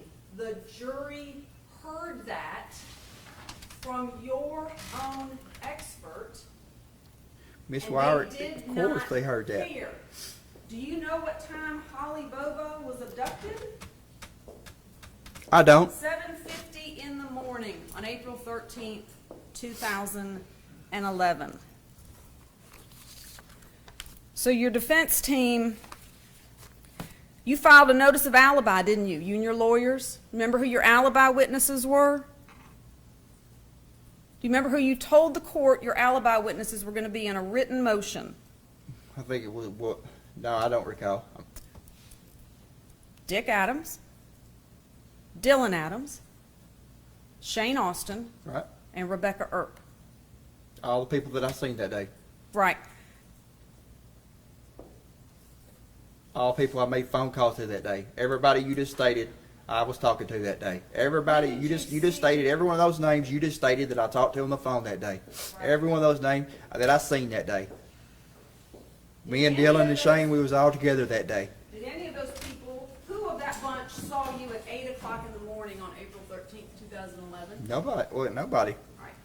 So on April 13th, 2011, much later in the day, after you've gotten into a fight with Shane at Dottie's, your grandfather calls 911. Not once, but twice. On April 13th, 2011. That's correct. The jury heard that, right? That's correct. If I'm not mistaken, he said he's trying to get a gun and a vehicle. Well, why was I needing a vehicle if I had the white pickup like you said? That makes no sense whatsoever. And I believe you said it yourself yesterday. If I had access to a vehicle, why was I needing his vehicle? Maybe you were trying to get out of town fast because you That's just not the truth. It's kidnapped, because I didn't have a raped, vehicle. And murdered Holly Bobo. It's because I didn't have a vehicle. That's why I was trying to get his van. We could hit play. See if you recognize these voices.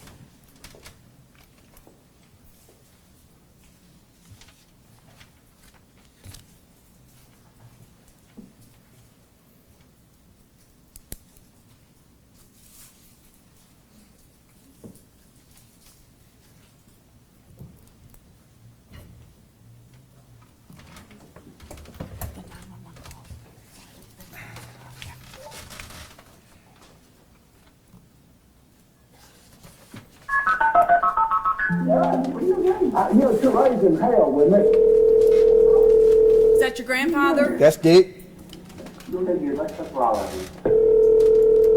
911, where's your emergency? This is 260 Adams Lane. Zachary's down here raising hell again. Who? Zachary Adams. Okay. Oh, you ain't causing trouble? Yeah, he's causing trouble. Is this Dick? Yeah, it's it. All right, stay on the line with me. Okay. Did he get any weapons or anything? No, he don't have any weapons now. Did he have? Oh, he hadn't. He's just raising hell with me. County units, Mini Bend Route 260 Adams Lane, 260 Adams Lane. I have a grandson causing problems. Come out 2147.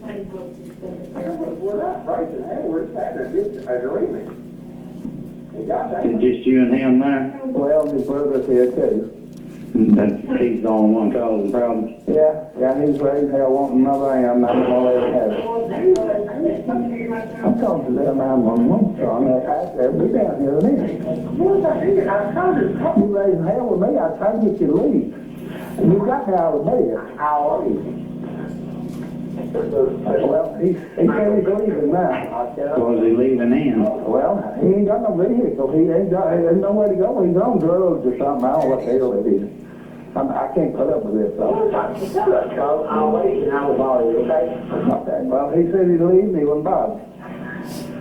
It's just totally up to you. You call me. Well, I mean, if you want him to come and take care of it, okay.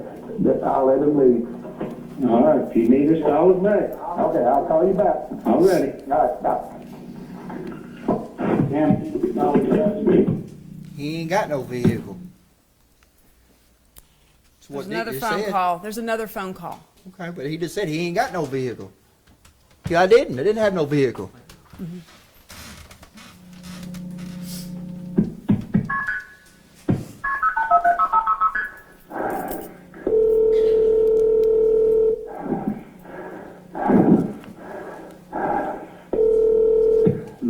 Where's your emergency? How's your dick again? Hey, Just send him on down here. Zachary's run, but he grabbed 2 guns. I got him away from him, but just send him down here and get him. He's on drugs. okay, has he got any weapons now? And Hang on just a no, he second. ain't got any weapons now. I've got him. Hang on just a second. County units, gonna need units to be back en route to 260 Adams Lane. 260 Adams Lane. No, son, I'm not gonna do it. Have subjects come back causing problems. I'm not gonna do it. Come out 2150. Go ahead. Hang on, just stay on the phone with me. Okay. Is he still there in the house? Now he's leaving. He's running out to his house now. Well, I'm tired of this. I can't put up with this. Where's he live? He lives right next door to me. What's his number? Do you know? 35 Adams Lane. Has he got the guns or you got them No, I back? got him back. Okay. And now he may have one out to his house, an old muzzleloader or something. I don't know. He's all the time taking things Have you off. put the guns back up? I got him. Okay. You didn't have a car or a truck at that time, right? Because it had been confiscated on April 4th, correct? When you got arrested? It was confiscated, and then my granddaddy went and got it out and hid it at Betty Bell's house. He hid it from you, right? Yeah, and I didn't get it. So Holly got abducted April 13th, 2011. That Friday after this is when he took me up there to get the truck. It was hid behind their house, behind Betty Bell's house. What time did he take you up there? I don't recall, Miss Wyrick. I know it was around lunch, I would say. All right. And where's that truck today? You know more than I do. I'm sure the TBI had it. They searched it, right? They did. They searched the black pickup truck. They They did. searched a lot of cars that you had access to, right? Tore my house all apart. Right. How many cars that you had access to did they search? Do you remember? All the cars that y'all searched, none of them ran. That white Nissan never ran. How many cars and trucks that you had access to did the TBI search?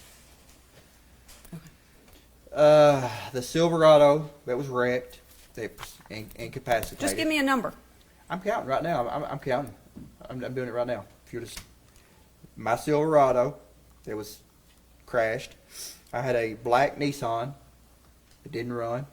The white Nissan, it didn't run, and then there was another black Nissan that didn't run. It was just a parts. Okay, they searched it all. Yep. All right. There's more to this 911 tape, if we may continue. He he's run to 235. He's run back to his house at 235. 70664. Just calm down, Dick. We're gonna get you some help out there. They just come in and woke you up? Yeah. He's been let him sleep all day, and I can tell he's messed up on drugs. I called him solitude. And You just tell him if he comes back over, okay? okay.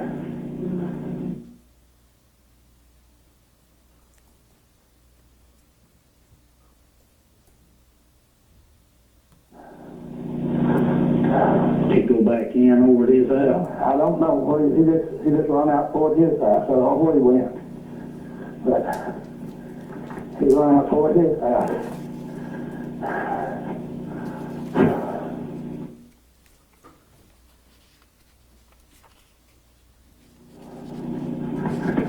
He wanting you to give him your vehicle. Is that what you said? He's wanting you to give him the vehicle? Yeah, he want my vehicle. So I just had to go to Lexington and get I called him up there with a bunch of drugs, and I had to trace park. And I had to go get my vehicle out where the record sorted in. He messed up. I know it. He said the location. 2154.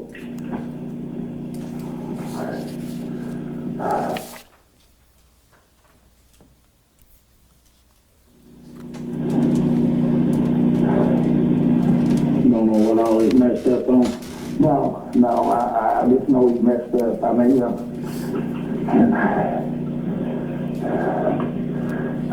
You haven't seen him since he took off, have you?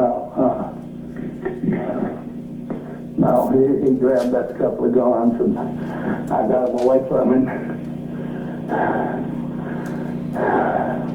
And he run. So he come to my house again, I tell him I'll shoot him. Hang on.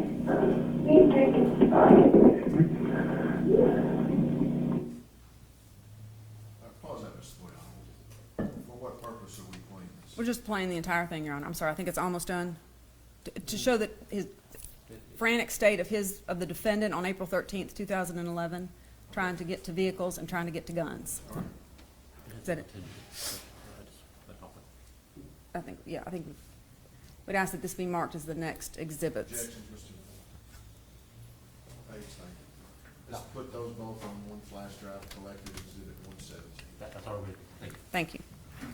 A few days after this, did you get one of your granddaddy's cars that night after he's calling 911? Did you get one? I did not. Okay. No. A couple days later, Warren Rainey comes by your house, correct? I don't dispute that. Law enforcement? Okay. And he asked you for your phone number. You wouldn't give it to him. I didn't cooperate with law at the time like that. He noticed that you were Yeah, shaking. They knew my phone number. Why do I have to? I mean, stuff like that. They had my DNA. I'm not. It's just little stuff like that. They would ask. Back then, Miss Wire, it was me. Like it was me against the police. I sold drugs. I did drugs. I knew that the police. Like it's not like I am now. Right. So if they knew all about it all, why were you shaking so bad that day when he came? I had about 5,000 marijuana plants right behind the house there. Okay. And inside the house. It was all inside the house. I'm talking. I had about at least 5,000. But they knew you were a drug dealer. Yeah. Okay. So he comes by, wants to talk to you, check some things out. You won't give him your phone number. That's when they watch you for hours. That's when you're vacuuming out the truck. That's when you're running back and forth between your granddaddy's house and washing off this mattress. You never once mentioned, wait a minute, I was at the bank on April 13th, 2011. I was at the ATM at 11:16 in the morning. I was with Shane and I was with Dylan. You never mentioned it. No, I never mentioned that. But if we'd had that video, if we had that ATM footage, like I said, it would show Shane at the ATM getting. And like I said, I don't know where the video's at. If the TBI would have did their job, I wouldn't be sitting here right now in blues like I am. Well, thank goodness for your cell phone expert. Thank goodness for Jonathan Reeves, who made it clear to the jury Zach Adams was in Parsons at 11:16 in the morning. He made that clear to the jury. Well, ma'am, that Law ATM footage enforcement- would have showed me sitting in that 2007 Silverado with Shane in the passenger seat, my brother possibly in the back. All right, Mr. Adams, I know that's your position. Ms. Wyrick, I know that his expert testified. Yes, sir. The jury heard it. Yes, sir. Let's move on. Yes, sir. April 23rd, 2011, law enforcement comes back. They see the scratches on you. You said that you got those on April 4th of 2011 when you were arrested by Henderson County. That was investigated. You didn't get the scratches then. And there was testimony about that you lied about that. Again, you don't mention the bank. You don't mention Jason Autry. And you don't mention, I was frantically on my phone the morning of April 13th, 2011, trying to get a hold of my grandfather and Jason and Shane. I couldn't have done this. Never mentioned I it. never mentioned that. July 6, 2011, law enforcement again comes by, different version. This time you're getting up a little bit earlier. This time you mentioned Tony Weber. And when that was run to the ground, problem there was Tony Weber said, I didn't get gas that day. I wasn't at that gas station that day. I don't know what Zach Adams is talking about. Miss Wyrick, I believe that we found bank statements where he did get gas that day, and it wasn't once. I think it was twice, if No, I'm sir. not mistaken. Well, the record will reflect what the record reflects. August 28th, 2012 is the first time, August 28th, 2012 is the first time you mention to law enforcement that you were with Jason Autry. You then go, Miss and Wyrick, Miss I wasn't Etu- with Jason Autry. He came by. I remember he came by that day, and we went over to Victor's house for a little bit, and I got morphine. I was the go-between between him. Like, it wasn't like we was together all day. He was there for like 30 minutes at the most. He came by. We got the morphine. We smoked a joint. Me and Shane had a little spat. We got out of there. Like, Victor got out and said, "You can't be coming over here fighting." We went back to my house, and he left. Like, Jason wasn't with us that day.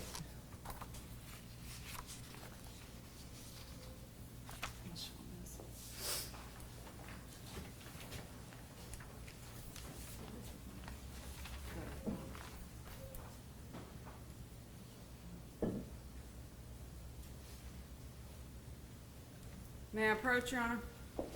You may. Thank you. Is this already been marked? No, sir. All right, witnesses in hand. Here's this one. Set of documents. That need to be marked. See it. 16, I believe. No, that's just the transcript of the moment hearing that was never marked. 116. I apologize. Identification of 18. I don't have, we probably do on the screen, I don't have a paper copy. What does it say at the top of that? Original list regarding Zach's stupid mouth, Brian Smith. How many pages is that document? 1, 2, 3, 4. Your Honor, I'd ask that 4 page, that, So, mark exhibit 118.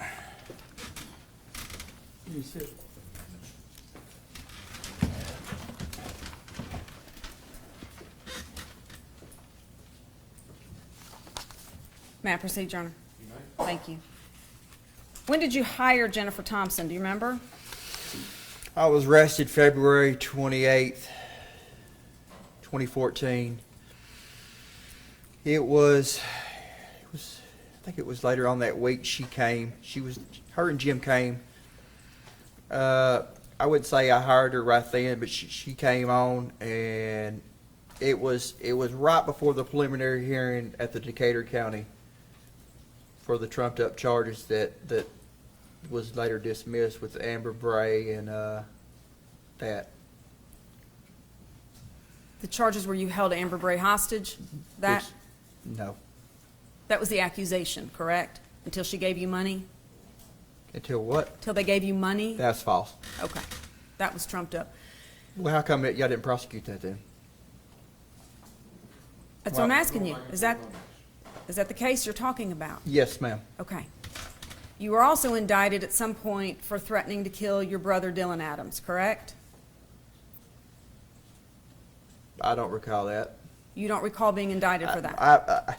Miss Wyrick, from February 28, 2014, do you know how many times the TBIs came? They've dropped the charges, recharged me. I've been charged with so many things. I couldn't even tell you how many times y'all have dropped charges, recharged me, charged me with stuff, tampering with evidence, all kinds of stuff that never went to court over. So if you was to tell me that, I wouldn't.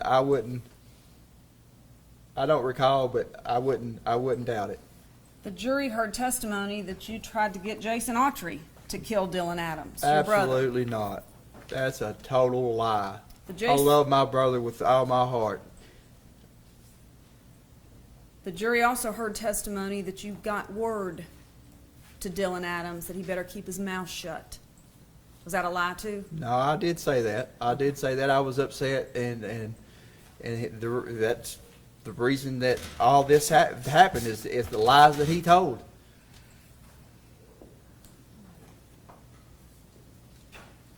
When Miss Thompson came to meet with you each time, you spoke to her, right? Like you answered her questions, y'all talked, you got along? Absolutely. Did she show up at every court appearance? Absolutely. Did she file motions on your behalf? Yes. She argued those motions? Yes. She subpoenaed witnesses to the trial? Yes. She asked you questions about, all right, I mean, where were you on April 13th, 2011? She asked you where you were and you told her, right? Yeah. You gave her everything you knew, right? Yep. You gave her names of people to talk to? I did, but throughout that day, there wasn't really a whole lot of people that I seen other than Rebecca, and like I didn't like throughout April 13th when we went to Parsons, we didn't really run into nobody that day that I could specifically give them that I didn't run into anybody that I knew. I didn't get out. I don't recall getting out of the truck after I left the Shell, and then we got up there to the drug dealer's house. I don't recall getting out of the truck except for up there at Joe's video. Other than that, I don't recall getting out of the truck that much that day. Would it surprise you to learn that Ms. Thompson, in talking with one of the many consultants that she brought in on this case, shared with that consultant that you were not engaged, you were not talking, and that you had absolutely no short-term memory about these events because of all your heavy drug usage? And she was doing the best she could given the fact that you were not sharing information with her. Would it surprise you to learn that she said that? It wouldn't surprise me at this point. It wouldn't surprise me what anybody would say. There's been so many lies told on me. I wouldn't be surprised what anybody would say. All right.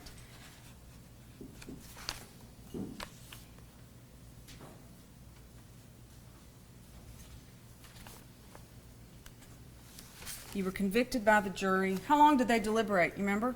I don't recall. It was a couple days. A couple days, wasn't it? They were out a while. They took a while to come back and convict you, didn't they? I don't recall the amount. I know it was a couple. Okay.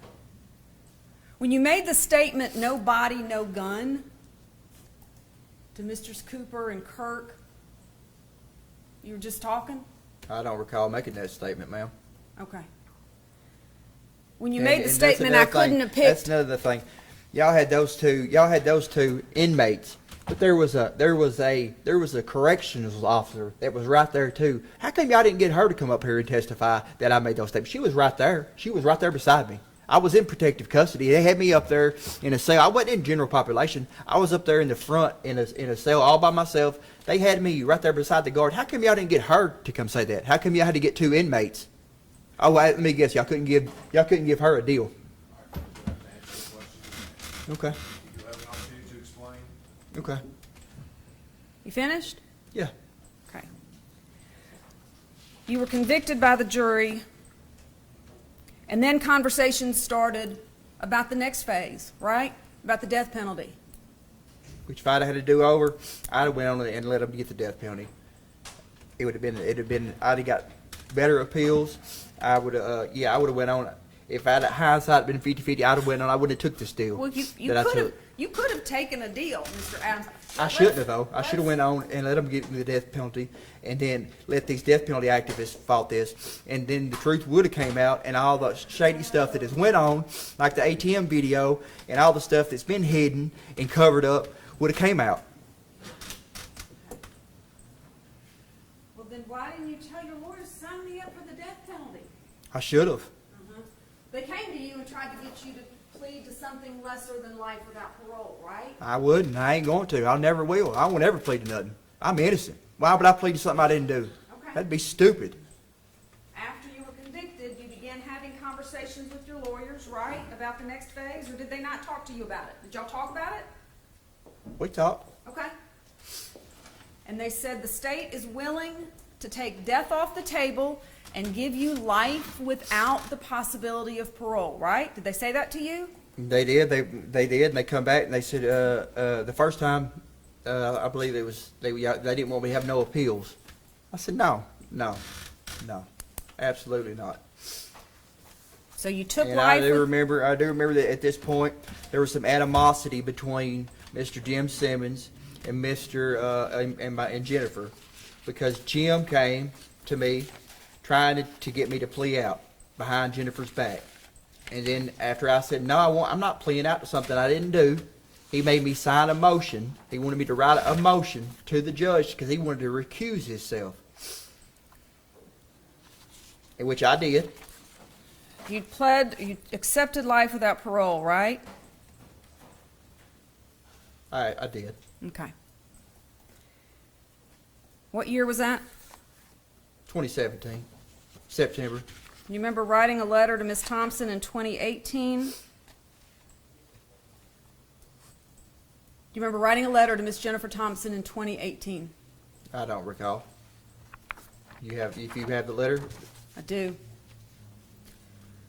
Jennifer, hear me out. I can take care of myself. Please get me off of Max. Let's let him authenticate this. I'm sorry, I was trying to see if he remembered the language of it. Well, Is this your handwriting? I can't see that far. No, I am. Is this your handwriting? I can't see that far. All right. Have this passed for the witness, Your Honor. All right, let's be in the end of the document. Is that your writing?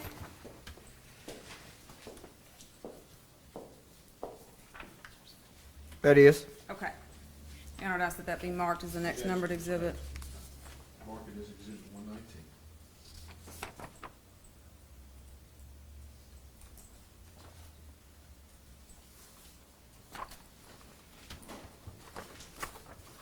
Second page. Okay. Where at? I wanted to go to trial and you made that happen. Remember telling her that? Well, that's what happens when you don't plea out. So I don't believe that she made that happen. I believe that that's part of the court system. That's what happens whenever you don't take a plea. You go to trial, right? Is that your writing? That is my writing. Is that a letter you sent to Ms. Thompson? That is. Okay.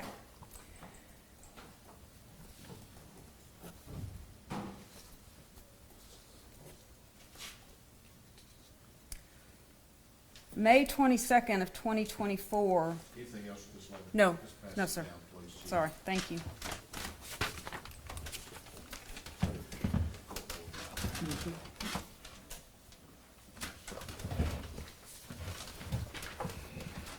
May 22nd of 2024, do you remember having a jail conversation? What's the date, Miss Wyrick? May 22nd, 2024. May 22nd, 2024. You're in jail, you're having Who phone... was the phone call to, Miss Wyrick? 'Cause I make lots of phone calls. Ms. Spirko? Okay. And she was needing instruction and help on burying something. You remember this? I don't recall, Miss Wyrick. She said she had something she needed to bury. She didn't say what it was. And you told her where to go. You instructed her to go to a piece of property that your family owned. You remember this? Okay. Yeah, I remember. You remember that? Seems like I remember. Seems like I do. Keep going, though. Told her to go to that property and bury something and not to take a cell phone with her. You remember that? Okay. Do you remember that? Seems like I do. Okay. Do you know what it was that she needed to bury? I don't recall. Okay. Do you? Do you know what she needed to bury? I do. Okay. But- What was it? I don't really recall. I don't really recall the conversation exactly, but it was something to do with if something happened to me, it was the story so if something happened to me while I was in prison, it was the interview that I gave to her of everything that the truth. That's what it was. Nothing further on. Redirect us.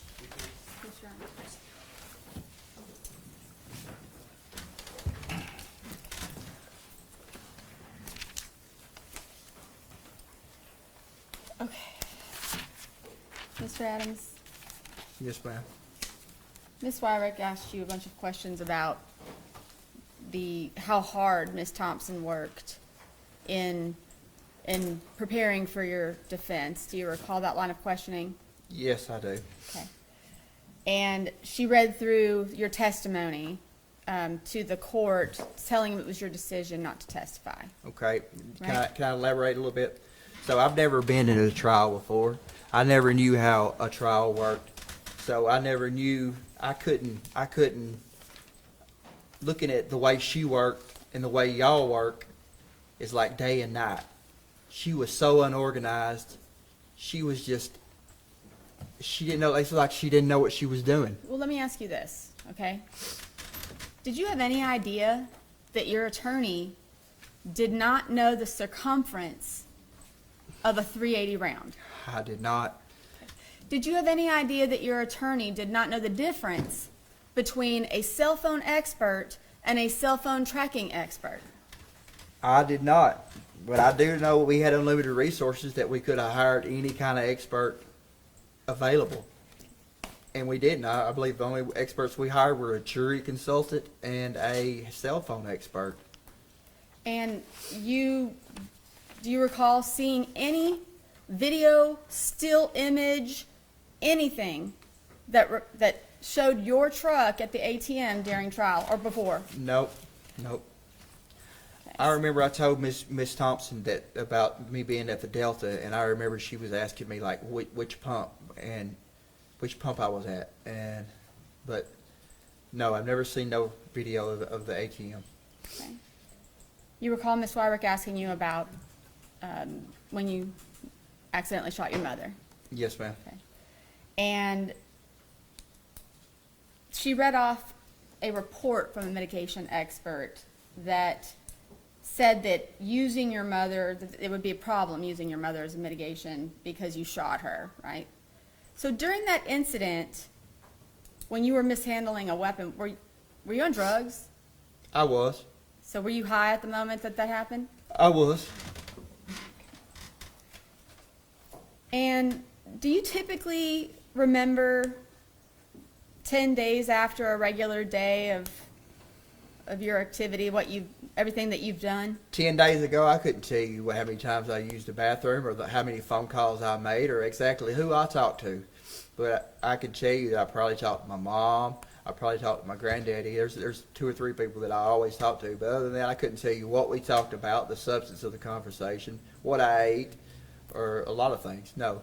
Did the police at any time ever ask you specifically about Jason Autry? They did not. They just wanted to know where I was that day. Where was you at, Zach? And I told them exactly where I was at. Okay, so your testimony was that you met up with Jason Autry and went to Dinsmore to go buy morphine, right? Mm-hmm. Okay, so is that something you would want to tell the police?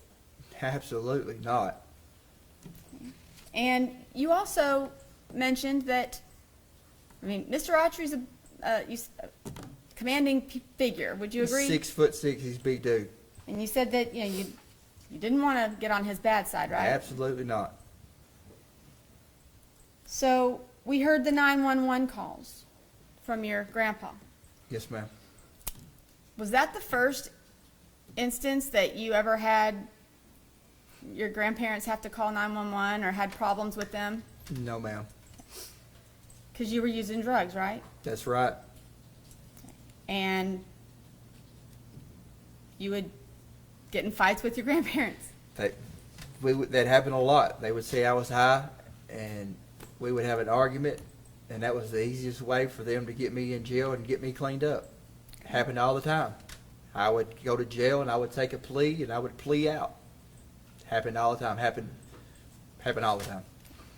And I just want to be clear, Ms. Wyrick characterized she read off all the text exchanges that you had the morning of April the 13th, 2011. Do you recall that? She said you were frantically texting. Mm-hmm. Were you frantic that morning? I was not frantic. I had been up arguing with Rebecca, and I was asleep. Like I said, I don't recall going to the river with Jason that morning.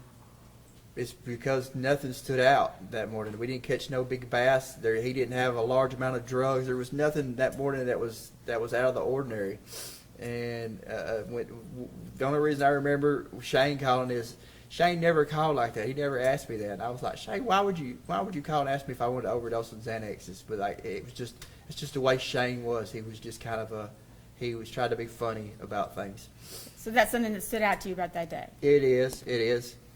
And isn't it the reason that you're testifying about, you testified earlier that you don't have a specific memory of going to the river with Jason Autry that day. I don't. So is it because the phone records that you've reviewed? I'm not disputing the phone records, but I don't remember it. But that's the whole thing. I went to that river so much with Jason. He would come by. He would come by, and he said, "Let's ride the river." We would go down and we would fish for 10 or 15 minutes, and we would go back. We would smoke some weed. Sometimes we would just go down there and get high and smoke meth, or we would go down there so often.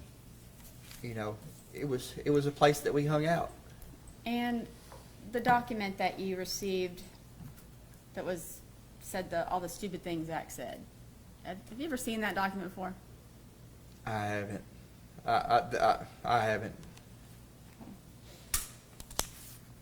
1 second, Your Honor. All right, that's all I have. Were you, Questions? one more question. Were you at the river on April 13th, 2011 with Jason Autry? The phone record says that. Were you- I do not remember. Were you at the river? The phone on records. I'm going to object. He's answered that. He says he didn't remember. All right, we have an objection. It's asked and answered. Are you asking a different question? I am, because I recall two different answers now. All right. On April 13th, 2011, were you at the Tennessee River with Jason Autry? The phone records reflect that. Like I said earlier, I'm not disputing the phone records, but there's nothing about that morning that stood out. So I'm not disputing being at the river with Jason. I went to the river so much with Jason, I'm not disputing that. But there's nothing about that morning that stood out. And no reason to dispute the phone records, right? That's right. Nothing further. Last chance. Nothing. Adams, you said. Thank you, sir.